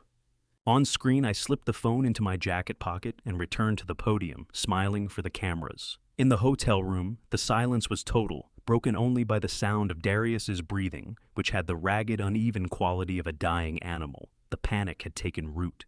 The walls were moving inward. They weren't just caught, they were finished. Then the silence shattered a cheerful ping from a cell phone notification, the default chime of a banking app. In that suffocating suite, it landed like a gavel on a judge's bench. Darius lunged for his phone, fingers slick with sweat and wine. He unlocked the screen, desperate to see a deposit confirmation. He needed $450,000. He needed salvation. What he saw instead was a red banner stretched across the top of the screen. "Account frozen. Security alert. Please contact the primary account holder immediately." His breath seized. Frozen. Not pending, not processing. Frozen. Somebody had intervened. His father had made a call. Before he could fully absorb that, a second notification arrived. A text from a restricted number. No words, just an image. His front door in Baltimore, photographed from a car parked across the street. The timestamp read 2 minutes ago. Then a second message slid in. "You have 24 hours, Darius. Midnight tomorrow, or we go inside." He dropped the phone like it had burned him. He backed away until the wall stopped him, then sank down it until he was sitting on the floor with his knees pulled tight to his chest. He looked like a child waiting to be punished for something he couldn't undo. But what was coming for him was no punishment. It was a death sentence. "It's over," he whispered, his voice shaking so hard the words barely held together. "It's all over, Lucinda. The money's gone. Nico's at the house. Dad is alive." He froze the account. "We're finished. Completely finished. Darius collapsed into hyperventilation, chest-heaving eyes fluttering back into his skull. Pure terror had swallowed him whole. His father wasn't even in his thoughts right now, neither was the murder attempt. What filled his mind was his own kneecaps. What filled his mind were the whispered stories about how Nico handled people who couldn't pay. Lucinda hadn't moved from the center of the room, eyes fixed on the screen, as the news anchor cheerfully transitioned into the forecast. Her brain was running calculations at full speed. She was built for survival, always had been a parasite by nature, one who'd chosen her host carefully certain he was too soft to fight back. But this host had just shown his teeth. She dropped her gaze to her husband, folded into a ball on the floor, a dark stain of red wine spreading through the fabric of his overpriced white linen pants. What rose in her chest wasn't sympathy. It was revulsion sharp enough to choke on, useless, spineless. And yet she still required him one more time, one more move. She couldn't afford to cut him loose yet. She crossed to where he lay and delivered a slap with no warm-up, no warning. Not a measured tap. The back of her hand connected with full force, snapping his head sideways and raising a crimson welt across his cheekbone. Darius cried out, eyes wide with shock, as he looked up at her. "On your feet," she said, voice like ice. "Stand up. Pull yourself together." "We're finished, Lucinda," he sobbed. "No, we are not," she said flatly, seizing the front of his shirt and dragging him upright. "The script just changed. That's all. Did you watch the news, Darius? Did you actually hear what they reported?" She gripped his shoulders and shook him. $50 million. Your father isn't some retired man who moves shipping crates around. He holds a stake in a $50 million port deal. He is wealthy, Darius. Wealthy in ways we never came close to guessing. Darius blinked, his thoughts slowly reassembling. So, what he breathed, he knows. He rang me. He knows we abandoned him. He knows we left him on a beach. She cut him off. He does not know we meant for him to die out there. That's the opening. We have room to maneuver. How, Darius asked, something close to hope flickering behind the fear in his eyes. We show up, Lucinda said, her gaze burning with a sharp, almost feverish light. We drive to that mansion right now. We tell him we got turned around. We say the Forerunner broke down. We tell him 3 days no sleep, no food, crawling through that jungle trying to find him. We tell him we were half out of our minds. She released him and started moving around the room, shoving aside Hermes Wailea boutique bags and knocking empty room service trays out of her way. A man that rich doesn't need to be eliminated, she said, less to Darius than to herself. He needs to be cherished. We have to become his devoted children, the ones who nearly lost their father and never recovered from the thought. Win back his trust. Do that and he hands Nico the money himself, just to clean up the mess quietly. He is your father. Fathers don't hold grudges forever. It's not in their nature. She swept her eyes around the suite. The room screamed celebration. It screamed indulgence. Every inch of it was wrong. We can't be caught looking like this, she said. Nobody who's spent 3 days lost in the jungle comes home having just eaten sea bass and strapped on a new Rolex. She pulled the champagne from the ice bucket and upended the bottle over the bathroom sink, watching the bubbles drain away. The half-eaten burgers went next, rammed into the trash hidden under a pile of wet towels. "Get that off your wrist," she snapped, jabbing a finger at Darius's arm. He flinched his hand, moving to shield the gold Rolex. "Now!" she screamed and lunged. He fumbled frantically with the clasp until the heavy watch tumbled into her palm. Into the suitcase it went. She kicked it under the bed. Her Hermes Wiley boutique bag disappeared into the back of the closet. She planted herself in front of the mirror, too composed, too put together. She yanked the pins from her hair, one fistful at a time, pulling and twisting until it hung in a ragged, wild tangle. She pressed her palms against her eyes and dragged them down her face, streaking mascara in long, dark tracks down her cheeks, the face of a woman wrecked by days of grief. Then she seized the neckline of her silk robe and tore it open. "Your turn," she shouted at Darius. "Wreck yourself. You're supposed to look like a man who's been crawling on his hands and knees through the bush. Look ruined." He just stood there, blank and motionless. Lucinda snatched a glass of water off the nightstand and hurled the contents into his face. "Snap out of it!" she screamed. "This is survival." She wrenched a button clean off his shirt. She pressed a smear of the spilled wine into the fabric, working it in grime, maybe blood close enough. "Look at me," she commanded, cupping his jaw hard in both hands, her nails biting into his cheeks. Here is what happens next. We pull up to that house, and we go in like our lives depend on it, because they do. You cry, you get on your knees, you look him in the eyes and tell him you love him. Tell him every moment of these last 3 days you were convinced he was dead. Understood. Darius dipped his head slowly, the panic in him sharpening into something he could almost use. I can pull this off, he breathed. I know how to cry. Right now I'm scared enough it won't even be acting. That's exactly what I need, she said. Move. We have a father to rescue. They bolted from the hotel room, the do not disturb sign swaying on the handle behind them. They tore through the lobby blind to the stairs trailing them from the front desk. They threw themselves into the rented Toyota 4Runner, the same vehicle that had carried me toward my death 3 days earlier. Darius floored it out of the lot tires, shrieking against the asphalt. He drove with no regard for lanes or lights weaving and cutting, running stop signs like they were suggestions. 10 miles up into the hills. Every second was currency. The cab of the 4Runner hummed with something between raw panic and a stage rehearsal. Lucinda ran him through it like a director burning through a final dress run. The moment you're through that door, your knees hit the floor, she ordered. No handshake, no embrace from a standing position. Down on your knees. That posture says everything: remorse, relief, surrender. And the money doesn't come out of your mouth. Not a syllable about the transfer. If he raises it, you stare at him like the words don't even register.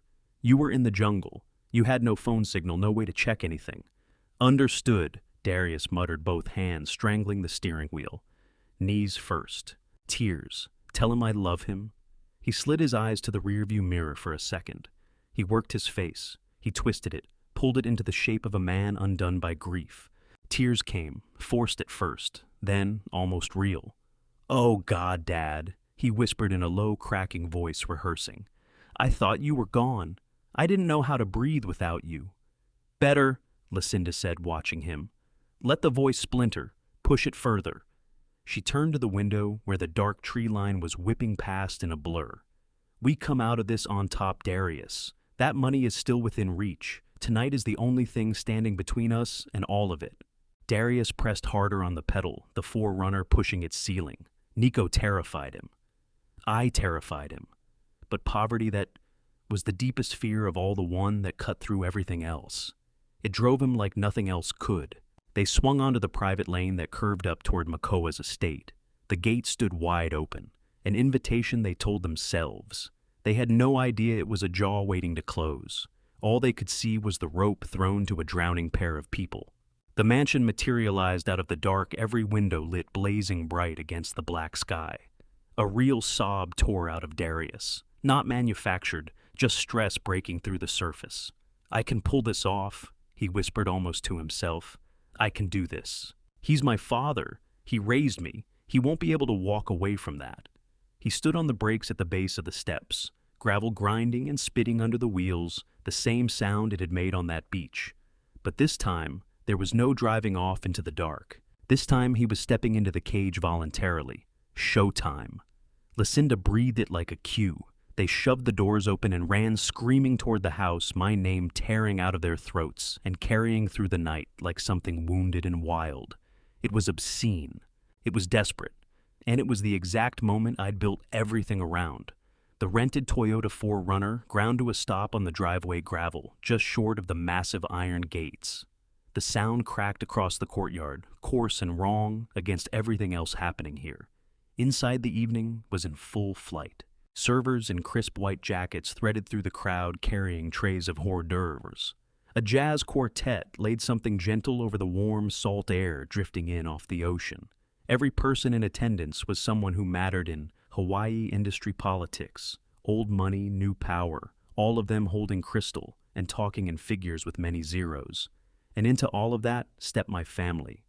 They spilled out of the 4Runner like something the tide had left behind. Darius's shirt was shredded. Lucinda had smeared grime across her face and destroyed her hair, conjuring the look of a woman who'd spent days fighting through dense jungle. Every bit of it was theater. A grotesque, elaborately staged performance of anguish built to manufacture sympathy from a room full of strangers. They sprinted for the entrance, gasping, wild-eyed, heaving for breath. Two security guards, massive men in black suits, moved to cut off their path. They might as well have been carved from granite, immovable and utterly unimpressed. "Private event!" One of them rumbled his voice, carrying the finality of a closing door. Darius looked frantic. He tried to force his way past and bounced off the guard's chest like he'd run into a wall. "That is my father!" Darius screamed, jabbing a trembling finger up toward the terrace where I stood. "He is up there. Let me through. That man is my dad." I stood at the marble railing looking down at them. A glass of sparkling water in my hand, my Audemars Piguet Royal Oak catching the light. Composed, commanding. Nothing whatsoever like the broken old man they had left on that beach to die. Around me, conversations faltered as guests drifted toward the railing to follow my gaze. Below, they saw a filthy, frantic couple screaming at the gate. A ripple of bewildered murmuring spread through the crowd. I lifted the glass to my lips and took a slow, deliberate sip. This was the stage I had built. Those two below were the performers, and I was running the show. I raised one hand, a measured, almost regal motion. "Let them up," I called, my voice cutting cleanly through the music. "Those are my children." The guards stepped apart without hesitation, their training snapping into place. Darius and Lucinda lurched forward, eyes fixed on me, and pounded up the slate steps, their footfalls ringing out sharp against the stone like a drum beat in the hushed gathering. Darius reached the top first. He didn't slow down. He didn't think. He threw himself forward and dropped to his knees with an impact that must have rattled bone, wrapping both arms around my legs, pressing his face into the fabric of my expensive Italian trousers. The weeping that came out of him was loud and ragged and ugly. It was the sound of a man drowning in fear, trying desperately to sell it as love. "Dad!" He wailed, his voice splintering apart. "Oh God, Dad, you're alive!" "We were certain we'd lost you. We thought you were gone." Lucinda appeared a beat behind him, chest-heaving, eyes wild. She latched onto my arm nails, pressing into my jacket sleeve. Tears carved paths through the grime she had deliberately worked into her skin. "Where did you go?" She demanded, her pitch sharp and accusatory even beneath the manufactured relief. "We turned that jungle inside out, Wendell. 3 full days. No sleep, no food. We were out of our minds with fear." I looked down at them both. Darius's body trembled against my legs. I could smell the sweat and the desperation coming off him in waves. Every muscle in me wanted to shove him away. Every instinct screamed to turn my back on Lucinda. But I had a character to play. Confused old man. Easy mark. One final performance. I let my shoulders drop and soften my face until my expression went slack and mildly puzzled. I blinked several times, like a man trying to shake away a dream. I looked at Darius, then up at the night sky, then back at Darius again. "Oh, hello there, son," I said, a slight wobble in my voice. "Why on earth are you down on the ground? Did you trip over something?" Darius stared up at me, face soaked with tears and worse. "Dad, what are you talking about? We left you. We got separated. You were missing. We've been searching." I furrowed my brow and scratched the side of my head in an exaggerated pantomime of confusion. "Separated?" I repeated, drawing the word out. "No, I don't believe that's right. I went for a little walk, you see. The sunset was simply beautiful. And then I must have taken a wrong turn somewhere. All those trees look identical, don't they?" I swept one hand across the terrace.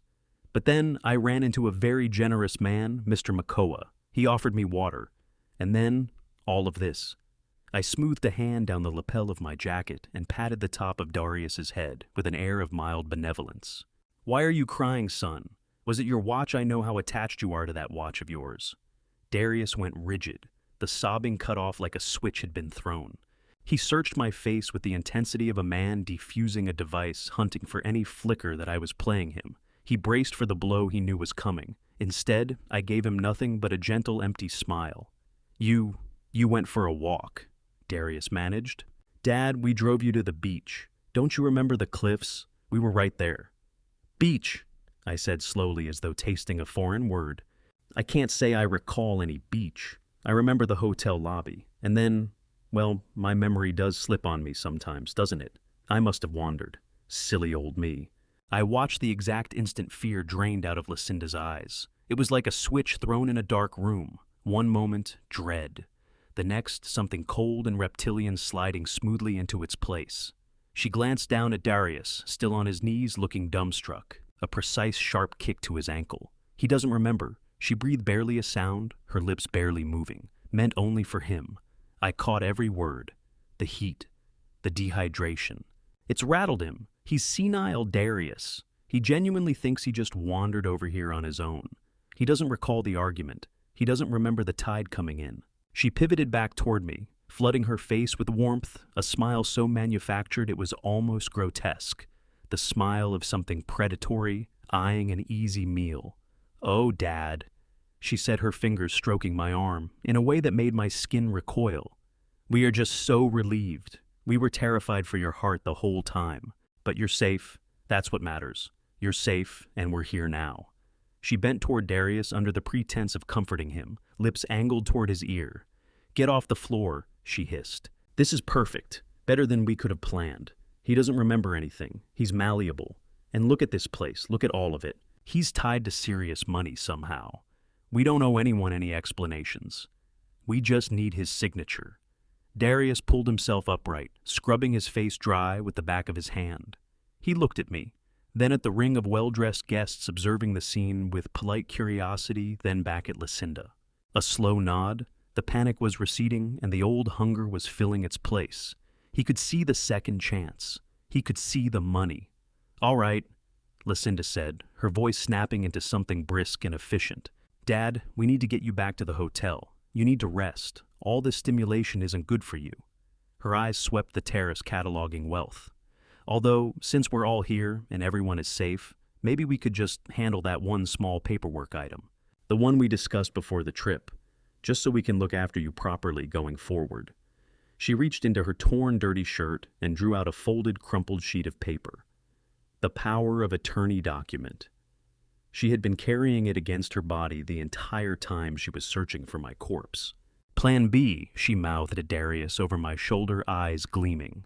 "Get him to sign before he comes back to himself, before anything surfaces. We take control of the money, and we disappear." A warm breeze moved across the terrace, lifting the edges of the tablecloths.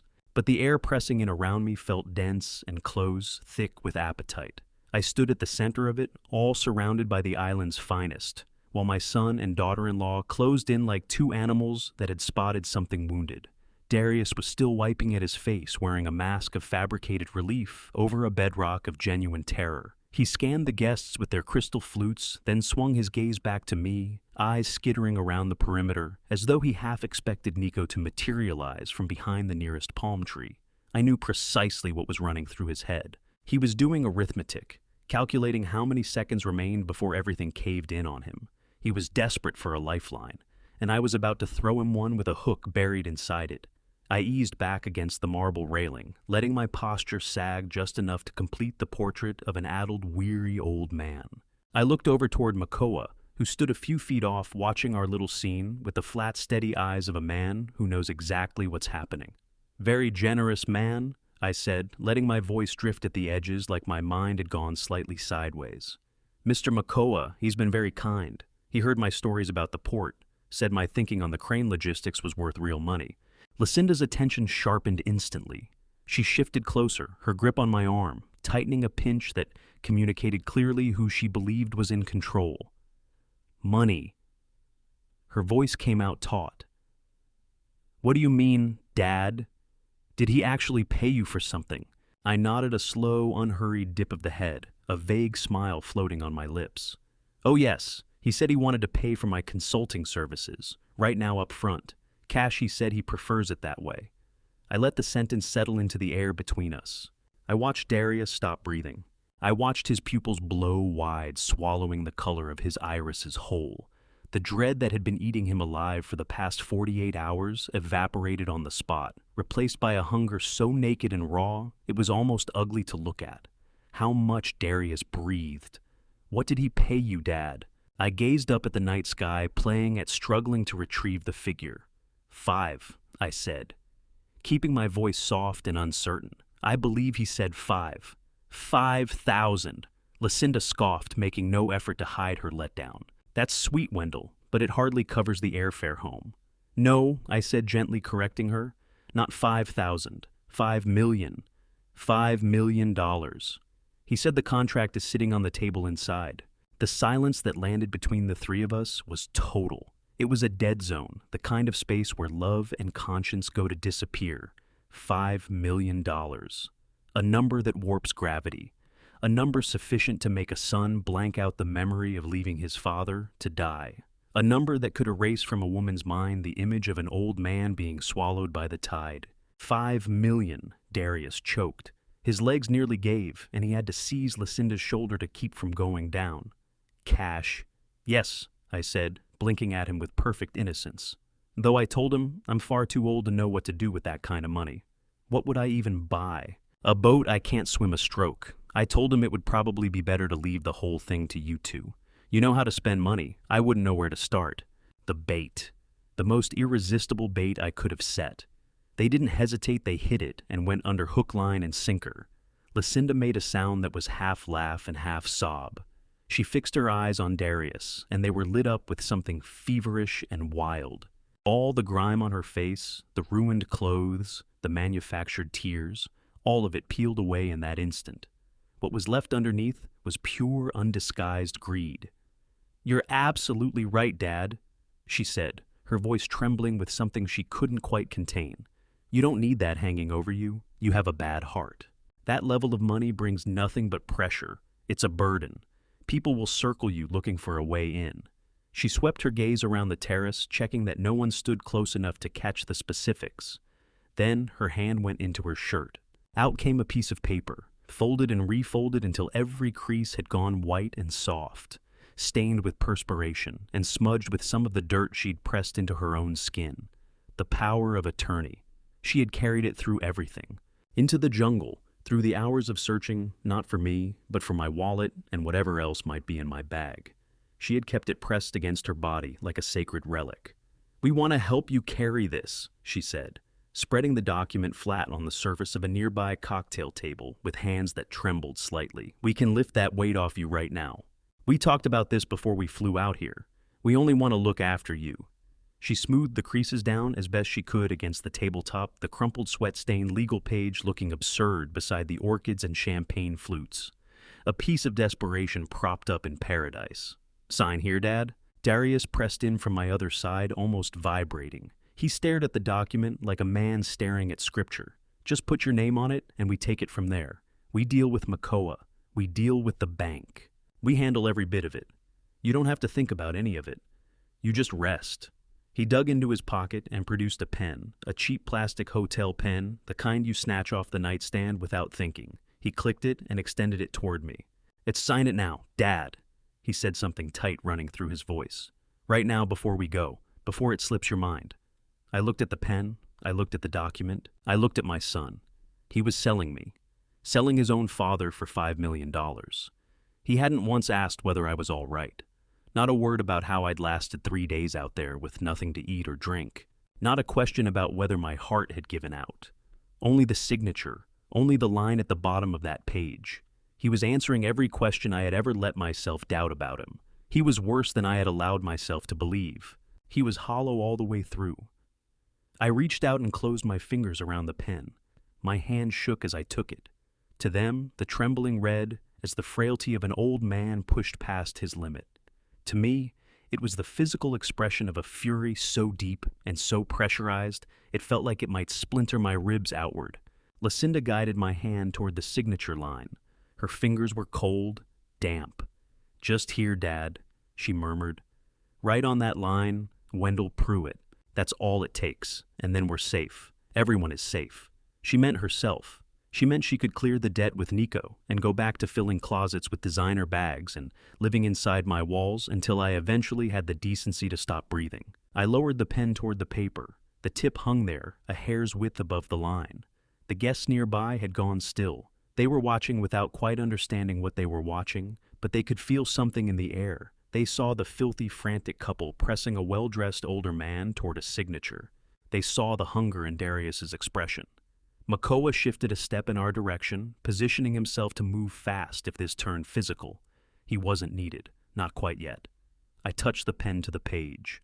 A small bead of ink bled into the paper. Darius exhaled 3 days of held breath. "Yes," he breathed. "Yes." I paused. lifted the pen, frowned at the document, squinting, tilting it toward my face, and then pushing it further away, as though the words kept sliding out of focus. "What is the problem?" Lucinda snapped, her composure cracking in an instant. "Just sign the paper." "I can't make it out." "Wendell," I mumbled, "the print is far too small. Everything's blurring together. It's the power of attorney." Darius said, panic threading through his voice now. "You know what it is, Dad. We explained it already. It lets us manage the funds on your behalf. Just write your name. You haven't forgotten your own name, have you?" I held his gaze. I watched the sweat slide down his temple. I watched the pulse hammering at the side of his throat. He was an arm's length from everything he wanted. He could practically feel it. I shook my head. "I never put my name on anything I can't read first, son," I said. And my voice came out the way it used to, in the port steady, no nonsense, the logistics manager who checked every manifest. "Rule 1, you verify before you sign." Lucinda looked like the top of her head might come off. She scanned the terrace wildly. "Read it aloud to him, Darius," she ordered. "Walk him through every word." "I don't need him to read it to me," I said, cutting her off. "I need to see it clearly. I need my eyes." My hands moved to my jacket pockets, then to my trouser pockets. I turned them out one at a time. I put on my most bewildered expression, tilting my head like a man who can't account for a missing thing. "Where did I put them?" I muttered. "I always have them on me." "What?" Darius said, his voice cracking upward. "What are you looking for?" "My reading glasses," I said, meeting his eyes with wide, earnest innocence. "I can't put my name to anything without them, son." "Were you holding them for me?" "They were in my bag, my brown leather bag. I handed it to you in the car. Do you remember?" The blood left his face. He remembered. He remembered Lucinda snatching the bag from the back seat. He remembered the way it had been tossed into the front. He remembered pulling out of the car park and leaving it behind. It's in the car," he managed. "Back at the hotel." "No, it isn't." Lucinda broke in, eyes ricocheting between us. "We lost it out there while we were searching. It fell somewhere in the jungle. It's gone, Wendell. Just put your name on the paper without the glasses. It's a simple signature. You trust us." "Don't you trust you?" I repeated quietly, letting the two words turn over in the air. "Trust you." "Yes," Darius said, reaching for something urgent and pleading. "We're your family, Dad." I looked at him. I looked at the man who had driven me to a cliff edge and left. I looked at the woman who had engineered it, and then I smiled. Not the vague adrift smile of a confused old man. Something else entirely. The smile of a creature that has been waiting very patiently in very still water. "But I don't need to put my trust in you," I said, and my voice shed every tremor, shed all the fog and the confusion, coming out clean and hard and precise as a blade. "Because I came across something rather interesting in my pocket just now." My hand went into the inner breast pocket of my suit jacket, a $5,000 jacket as it happened. Darius's eyes tracked my hand. He was expecting glasses. Maybe a wallet.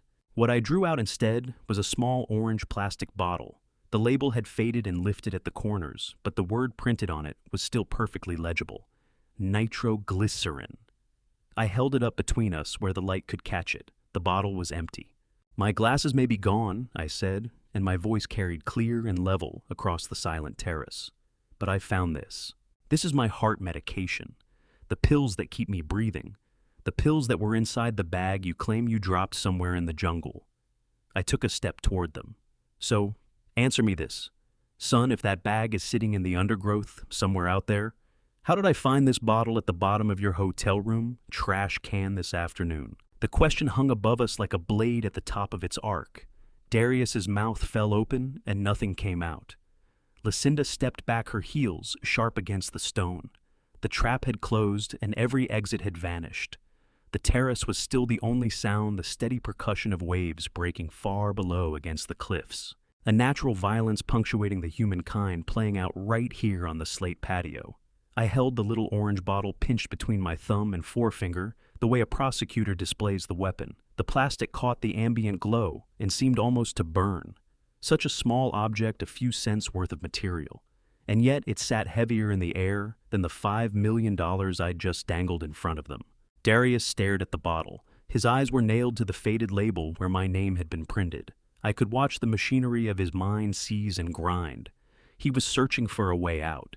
He was trying to construct some explanation for how a bottle from a bag lost deep in the jungle had somehow migrated to the wastebasket of his suite at the Wailea Grand Resort. There was no explanation to be had. There was no angle to play. There was only the naked fact that he was caught. "You told me you lost the bag." "Darius," I said, my voice dropping to something low and deliberate. "You said you let it slip out of your hands while you were tearing through the brush, searching desperately for your poor missing father. You said you were out there calling my name until your throat gave out."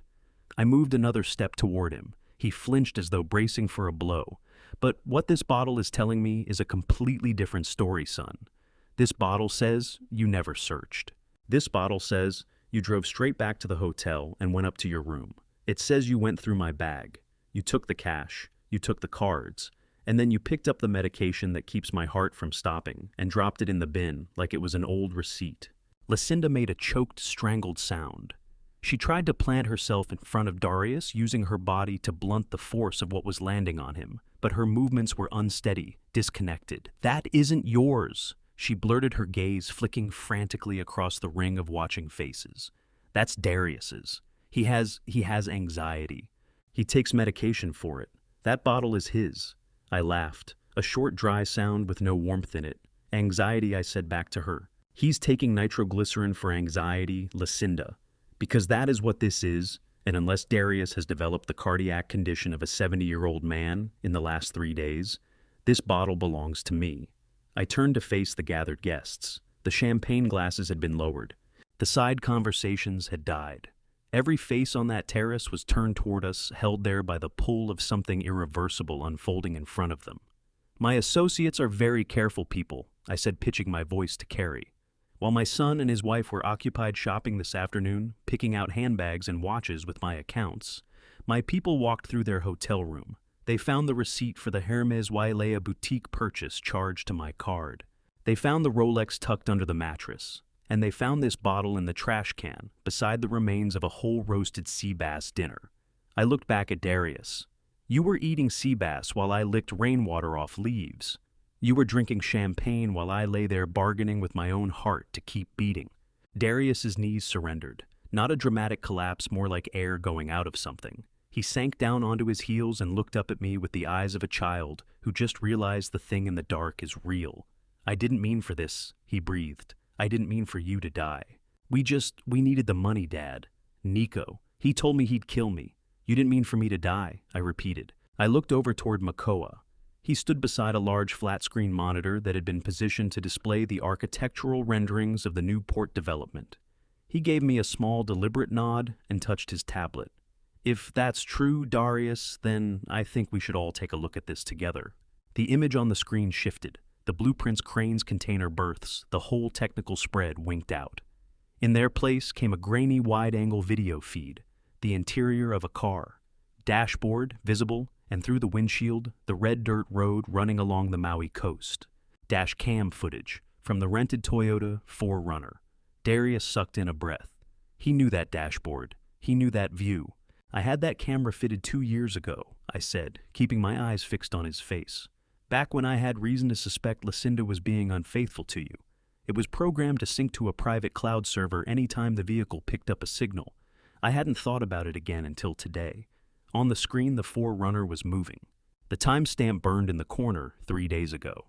Then the audio came through the terrace speakers, clean and sharp. "Stop the car." Lucinda's voice rang out, precise and cold. "Right here. This is the place." On screen, the vehicle slowed. Through the windshield, the cliff edge, the exact cliff where they had walked away from me. "But Dad is back there." Darius's voice came through the speakers. "He sounds bad. Maybe we should at least leave him the water." "No." Lucinda's voice cut across his. "No water, no pills. If he has supplies, he might last long enough to find his way out. We need him gone, Darius. We need the tide to take him." A silence followed on the recording, heavy, humid, the kind that precedes something that can't be undone. The tide rolls in at 10 o'clock. Lucinda's voice continued, dropping to a low murmur that the microphone caught without effort. "By then, he'll be too weak to climb. The water handles the rest. Just die already, old man. Just die so we can be free of this." The video showed the car coming to a stop, the doors opening, then the 4Runner moving away. The forward-facing camera hadn't captured me being left behind, but it had recorded every word they spoke on the drive back to the hotel. "Look how pitiful he was," Lucinda's recorded voice said, a laugh underneath it. "Did you see him down there crawling?" "I feel sick," Darius's voice answered. "You'll feel better once the transfer goes through," Lucinda replied. 200,000 for Nico, 200,000 for us. Fair enough, isn't it? A dead father bought us a clean slate. The screen cut to black. The terrace had gone cathedral quiet, the quiet of sealed rooms. Every person standing there had heard it all, the planning, the cruelty the moment they drove away. Lucinda had not moved. Her face had turned to stone. The grime she'd rubbed into her cheeks to perform victimhood now looked like something else entirely, like the markings of a person who had already lost. She looked at the guests. She looked at Makoa. She looked at me. Nobody offered her anything. That's fabricated," she said, her voice fracturing into something high and unstable. "That's AI generated. You manufactured that. You're framing us." I shook my head. "It's time-stamped, Lucinda. It's geolocated. And it's already been delivered to the district attorney." Darius looked at the dark screen. The full weight of what he had set in motion dropped onto him all at once. He wasn't just a bad son. He wasn't just a thief. He was a man whose voice was on a recording, plotting the death of his father for a share of the estate. He looked up at me. His face had gone the color of ash. Everything human had drained out of it. "Dad," he whispered. "Don't," I said. No warmth, no tremor, nothing. "My son was gone the moment you drove away from that cliff. You're just the man responsible." Lucinda understood then that there was no document left to sign, no $5 million, no version of this night where she walked out ahead. The walls had met the ceiling, and there was nowhere left to stand. She moved the way cornered animals move, not toward anything, just away from what was closing in. She didn't come at me. She went for the table where the document and the pen still lay. She swept up the heavy crystal glass I'd been drinking from. No plan behind it. Just the need to break something, to make something hurt, to punch a hole in the air through which she could escape. She hurled the glass in my direction, wild, desperate, off target. It exploded against the marble railing in a burst of diamond fragments. "Run!" she screamed at Darius. "Move now!"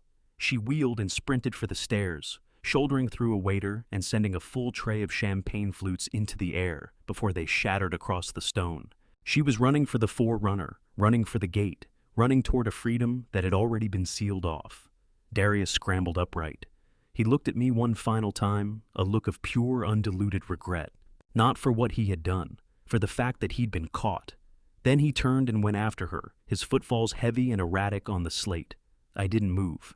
Makoa didn't move. We simply watched them go, watched them tear toward the darkness, toward the illusion that something out there could still save them. "Let them run," Makoa said quietly. "They won't make it far," I answered.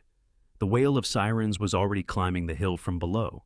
Blue and red light chopped through the tropical foliage, strobing against the leaves. The guests on the terrace who had been standing so motionless reached into their jackets. Not for phones, for badges. The waiter who had been knocked aside climbed to his feet and unclipped a radio from his belt. "Suspects are heading for the main gate," he said, his voice unhurried and precise. "Take them down." The trap hadn't simply sprung. It had been engineered from the start, and my son and his wife were charging straight into the center of it. The night air that had carried jasmine and sea salt was now carrying something else, the raw, acrid smell of people who understood they had lost. Darius and Lucinda hit the driveway at a full sprint, sneakers and heels slapping the pavement in a frantic, ragged rhythm. They had it in their heads that the dark jungle beyond the gate was still an option, that they could disappear into it, that the trees would swallow their crimes. They had no idea they were about to run into a wall they couldn't see. From the terrace, I had a clear view of the final act. They reached the end of the drive, lungs heaving, eyes locked on the gap between the iron gates. And then right as they crossed the threshold, the night cracked open with light. Flood lamps mounted on hidden pillars fired all at once, throwing down a brilliance like something from a prison perimeter. Red and blue strobes erupted from the landscaping, from behind the parked cars, from the trees themselves. The sirens hit full volume, a wall of sound that buried the crashing of the waves below. "Freeze! Police! Down on the ground! Now!" The command came from a loudspeaker, absolute and immovable. Darius locked up, throwing both hands in front of his face against the glare. Lucinda let out a shriek thin and raw with genuine terror and tried to break sideways into the shrubbery, but she didn't clear 2 steps. The guests on the lawn, the men and women in tuxedos and evening gowns who had spent the evening with their champagne glasses and their polite detachment, peeled back the disguise. Badges came out of jacket pockets. Weapons appeared from concealed holsters. The waiter who had been circulating with hors d'oeuvres took Lucinda to the ground with the kind of precision that doesn't come from culinary school. It comes from SWAT training. She hit the grass full force, the breath driven out of her stolen jewelry scattering into the dark. It was a sting operation, built to a scale I had barely dared hope for. Makoa hadn't made a few quiet phone calls. He had brought the entire machinery of the island's justice system to bear. I came down the slate stairs, slowly, each step measured. Makoa walked alongside me, a silent constant. We moved toward the chaos at the gate. Darius was on his knees, fingers interlocked behind his head body, heaving with sobs. 2 officers worked his wrists into cuffs with practiced efficiency. Lucinda was still twisting on the ground, spitting profanity at the officer pinning her. Hiroshi Oshiro. My attorney emerged from the shadows holding a thick manila folder. He glanced at me, gave one sharp nod, and moved to where Darius knelt. Darius Pruitt Hiroshi said, his voice riding above the sirens with no effort at all. You are under arrest for the attempted murder of Wendell Pruitt, conspiracy to commit fraud, grand larceny, and elder abuse. He turned. Lucinda Farwell. You are under arrest for those same charges along with identity theft and forgery. The words settled into the air and stayed there. Attempted murder. This wasn't a family matter anymore. It wasn't something that could be framed as a misunderstanding or a miscommunication. It was a felony that came with the possibility of the rest of your life behind a door you didn't control. Lucinda stopped fighting. Her head came up, face streaked with dirt and torn grass, eyes moving everywhere at once, hunting for any angle that still existed. They landed on Darius. It was him, she screamed, her voice stripped down to raw wire. His idea, all of it. He's the one who needed the money. He's the one who owes the loan sharks. I told him to stop. I begged him. Darius lifted his face, and what was on it looked like a man watching his own house burn. You, he choked out. You mapped the tide. You wrote on that lottery ticket. You're the one who said he was just biomass. She planned every detail, Lucinda screamed back over him. She's the one who drove this. She told me Nico would kill us both if I didn't go along. She is the monster here. They went at each other, shredding the marriage, the partnership, everything they had built together in the service of destroying me. It was ugly to hear. It was small and desperate and pitiful, the sound of people with nothing left, trying to make sure the other person has less. Enough, I said, not loud. I didn't need to be loud. It cut straight through them, and they both went quiet, turning their faces up toward me. I stood above them, the floodlight stretching my shadow long and dark across the lawn. I looked at the man who carried my name, who I had bounced on my knee, who I had taught to shave in the mirror of a Baltimore bathroom. Dad. Darius whispered, tears running freely. Dad, please. I was scared, I panicked. Nico, he was going to come after me. Tell them it was a mistake. Tell them to stand down. I'll pay everything back. I'll work for nothing. Anything you need. He lurched toward me, dragging the officers with him. I'm your son, Dad. You can't put your own son in a cell. You love me. You always found a way to forgive me before. I search myself. I went looking for that deep, familiar reserve of fatherly mercy that had bailed him out his entire life. I looked for pity. I looked for love. There was nothing there to find. The well had run dry on that beach somewhere between sucking moisture off a leaf and watching my heart medication wither in the heat. It had turned to dust the moment I saw him strap on a Rolex bought with my card while I lay out there. I crouched down until my face was close to his. You're right about one thing, Darius, I said quietly. Fathers do forgive their sons. Fathers do protect their sons. Hope caught in his eyes, pathetic, reflexive grasping. But you made a critical error. I went on, dropping my voice to barely more than breath, the sound of the ocean pulling stones back into itself. You killed your father. Darius blinked. He shook his head. What, you're right here, Dad. You're alive. No, I said, straightening, tugging my cuffs smooth. Wendell the father died on that beach 3 days ago. He died of thirst and a broken heart. The man in front of you is Wendell the witness, and I have no son. The color fell out of Darius's face like water through open hands. It reached him, really reached him.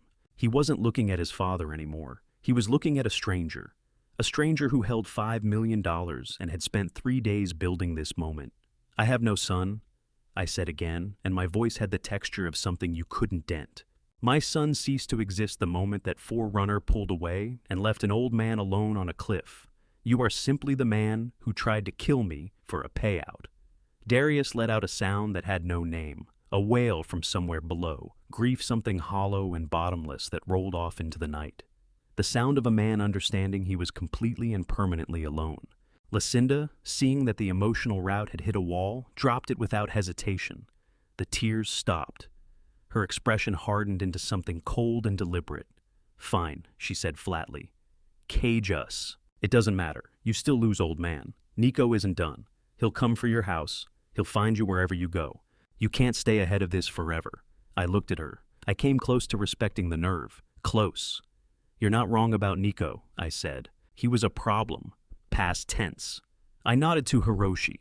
Hiroshi opened the folder and drew out a document, holding it up where the floodlights could illuminate it. It was a bill of sale. "While you were choosing handbags this afternoon, I was attending to other business," I said. "I sold the house in Baltimore." Darius's eyes went wide. "You sold the house. Cash transaction," I said. "Quick close. The developer breaks ground tomorrow morning." But that's our home," Darius said, the words spilling out. "We live there." "That was my house," I said. "You were tenants who forgot to pay rent." As for the proceeds, Hiroshi produced a second document. A wire transfer confirmation. $300,000, the full value of the house after the speed discount. "You paid Nico?" Lucinda asked, and for just a flicker, something like relief crossed her face. "You cleared the debt." I laughed. "Short, cold, pay a criminal." I donated every single cent to the Baltimore Police Foundation, specifically their organized crime division, along with a note naming Nico as a person of interest in illegal lending operations. Lucinda's jaw fell open. "You see," I went on, "Nico isn't looking for me anymore. He's too busy trying to outrun the RICO task force that just kicked his door in an hour ago. And since the house is gone, the money is gone, and the two of you are headed to prison." I leaned in close. "You have nothing. No home, no money for lawyers, no leverage. You are flat broke." I signaled to the officers. "Get them out of my sight." They hauled them both to their feet. Darius was dead weight, his legs dragging uselessly across the floor. Lucinda was shrieking obscenities, cursing my name to hell and back. I watched them get dragged toward the squad cars waiting at the curb. I watched those doors slam shut, swallowing their screams whole. I watched the lights strobe as the cruisers pulled away, carrying off the last remnants of my old life.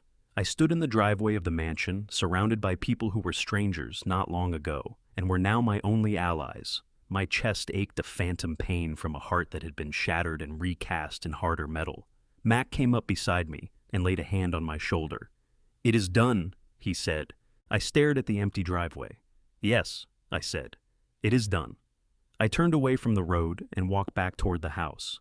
I had a new life to build, and there was plenty of work ahead of me. The red and blue lights of the police cruisers bled into the distance, swallowed by the winding road like the last glow of dying coals. The silence that poured back into Makoa's estate was heavy but clean. It was the silence that follows a storm that has finally spent itself. I stood there a long while, staring at the bare patch of ground where my son had knelt and begged. I expected to feel some pang of regret. I expected that old familiar pull of parental guilt that had shaped my life for 32 years. I waited for it. I went looking for it in the dark corners of my chest. It never arrived. What came instead was a lightness I hadn't known in decades. The crushing weight of Darius's failures, the suffocating burden of his debts, the constant gnawing dread of whatever disaster I'd have to fix next. All of it was gone. Riding in the back of a squad car toward a holding cell, I thought about what lay ahead for them. Prison would be brutal for Lucinda. She was built for comfort, a woman who measured her worth in labels and status symbols. A concrete cell in a prison jumpsuit would break her within a week. But for Darius, prison might actually be the one place he was safe, and that was the darkest irony of all. I knew Nico's type. Not personally, but I knew how men like that operate. They don't respect borders, and they have no patience for excuses. When word got out that the Baltimore house had been sold and every dollar handed over to the police, Nico would understand immediately that he'd been played. He would know his money was never coming back. Darius would spend every day of his sentence watching the door, wondering whether the new face in the cell block had been sent to collect a debt that could only be settled in blood. He had traded a quick death for his father, for a slow, grinding lifetime of terror for himself. That was a fitting punishment. It was karma working through logistics, action, reaction, cause, and effect. Hiroshi snapped his briefcase shut, the latches cracking loud in the still night air. He crossed the driveway toward me, his expression solemn.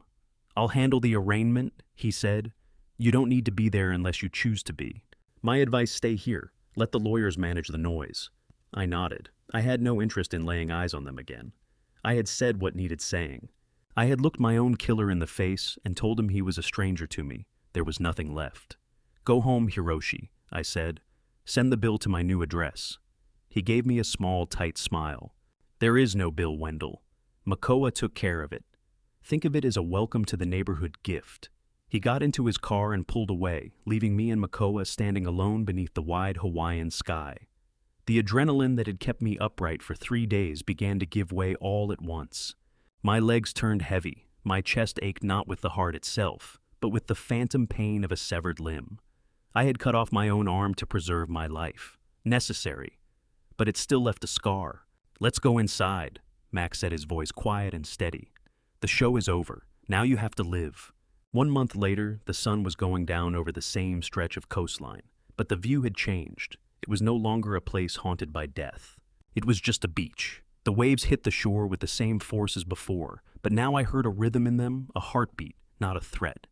I sat in a folding chair with my feet pressed into the warm sand, a cold bottle of local beer sweating in my hand. The condensation ran down my fingers, cool against my skin. Max sat beside me, quiet and easy company. We watched the horizon where ocean swallowed sky, each of us privately wondering how many other secrets lay buried out there in those depths. My body had healed, the bruises had faded, the ribs had mended. My heart, steadied now by proper medication, and the absence of constant stress, was beating stronger than it had in years. But the deeper healing had come, in the quiet spaces between the chaos. It came in the mornings, when I opened my eyes without bracing for a call asking for money. It came in the evenings when I realized that my bank account was mine, and my future belonged to no one else. "So," Makoa said, cutting into the silence, "the police released the impounded Toyota 4Runner. They found your bag in the trunk, your ID, your old phone, all of it. You can go back to Baltimore if you want, buy a new house, start fresh." I took a pull of beer-tasting hops and salt air. I thought about Baltimore. I thought about the gray streets, the cold winters, the empty house stuffed with memories of a wife who was gone and a son who had let me down. Nothing was left there for me, just ghosts. "I'm not going back," I said. "I sold the house." "Remember, I burned the bridges." Mac nodded, looking satisfied. "Good, because I've got a problem." I glanced at him, one eyebrow up. "What kind of problem?" "Logistics problem," Mac said, pointing a thick finger toward the distant harbor. "The new port project, the one we staged for the news. The governor actually called me yesterday. He caught the broadcast, said the existing infrastructure is a disaster, wants to know if the expert from the mainland is genuinely available for a consultation, says they have the budget if we have the brainpower." I laughed, a real laugh deep and rolling up from the gut. "You want me to work? I'm retired Makoa. I'm supposed to be dead." "You're not dead," Max said, grinning wide. "You're just stepping into the second act. Besides, I need someone to get in the contractors' faces when they fall behind. I'm too easy on them. You've got that look, the one that makes people move." I looked out at the ocean. I looked at the man who had pulled me off the rocks and handed me a second chance. I understood for the first time in 40 years that I wasn't defined by what I owed anyone else. I wasn't a father. I wasn't a husband. I wasn't an employee. I was just Wendell. And Wendell was a man who had no tolerance for inefficiency. "I'll take a look at the plans," I said. "But I work on my own schedule, and I want a water view from my office." "Done," Makoa said, tapping his bottle against mine. "Welcome home, partner." The sun slipped below the horizon, painting the world in deep shades of indigo and black. It was time. I reached into my pocket and drew out the old cell phone the police had returned to me. It was scuffed, battered screen, cracked down the middle. It was the device Darius had used to call me begging for money. It was the device I had used to chase down his lies.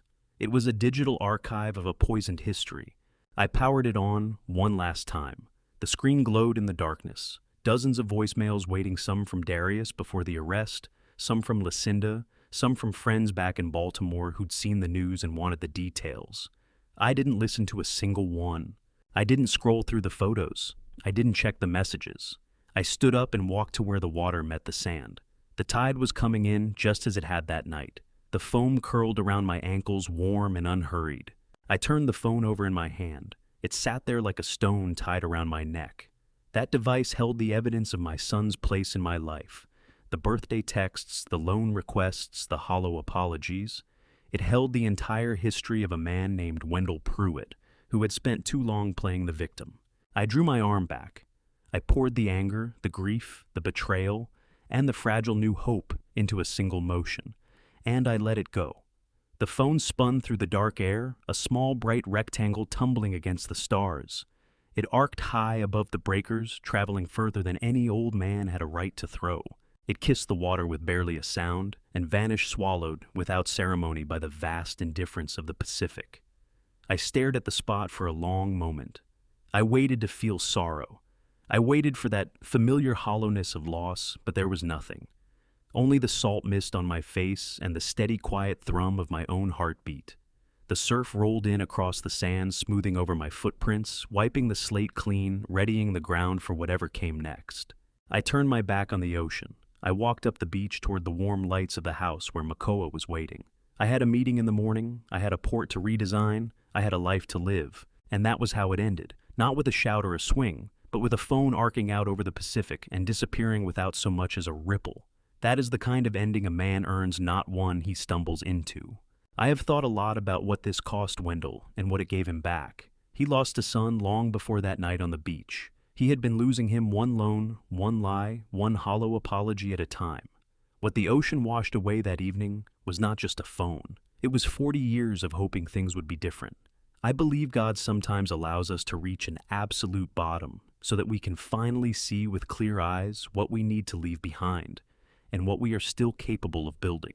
Wendell walked back up that beach lighter than he had been in decades. That is not a small thing. If this family revenge story spoke to something in you, here is what I hope you carry away from it. Trust is not something you give on the basis of blood. Give it to the people who have shown you over time that they will handle it with care. When someone reveals who they are through their actions, believe them, even if believing them is the hardest thing you have ever done. Patience in the face of injustice is not weakness. Letting the truth build its own case quietly and completely is often the most powerful thing you can do. And finally, a second act is not just for the young. For adults 50 and beyond, for anyone in the adults 50-plus season of life who thinks the meaningful chapters are behind them. Wendell's story is proof that sometimes the life you were meant to live does not begin until after the storm. If this story moved, you leave a comment and tell me what you took from it. Share it with someone who might need to hear it today. And if you have not already subscribed to Honor Revenge Stories, so you are here for the next one. Thank you for listening all the way to the end. It genuinely means the world. Until next time, take care of yourself.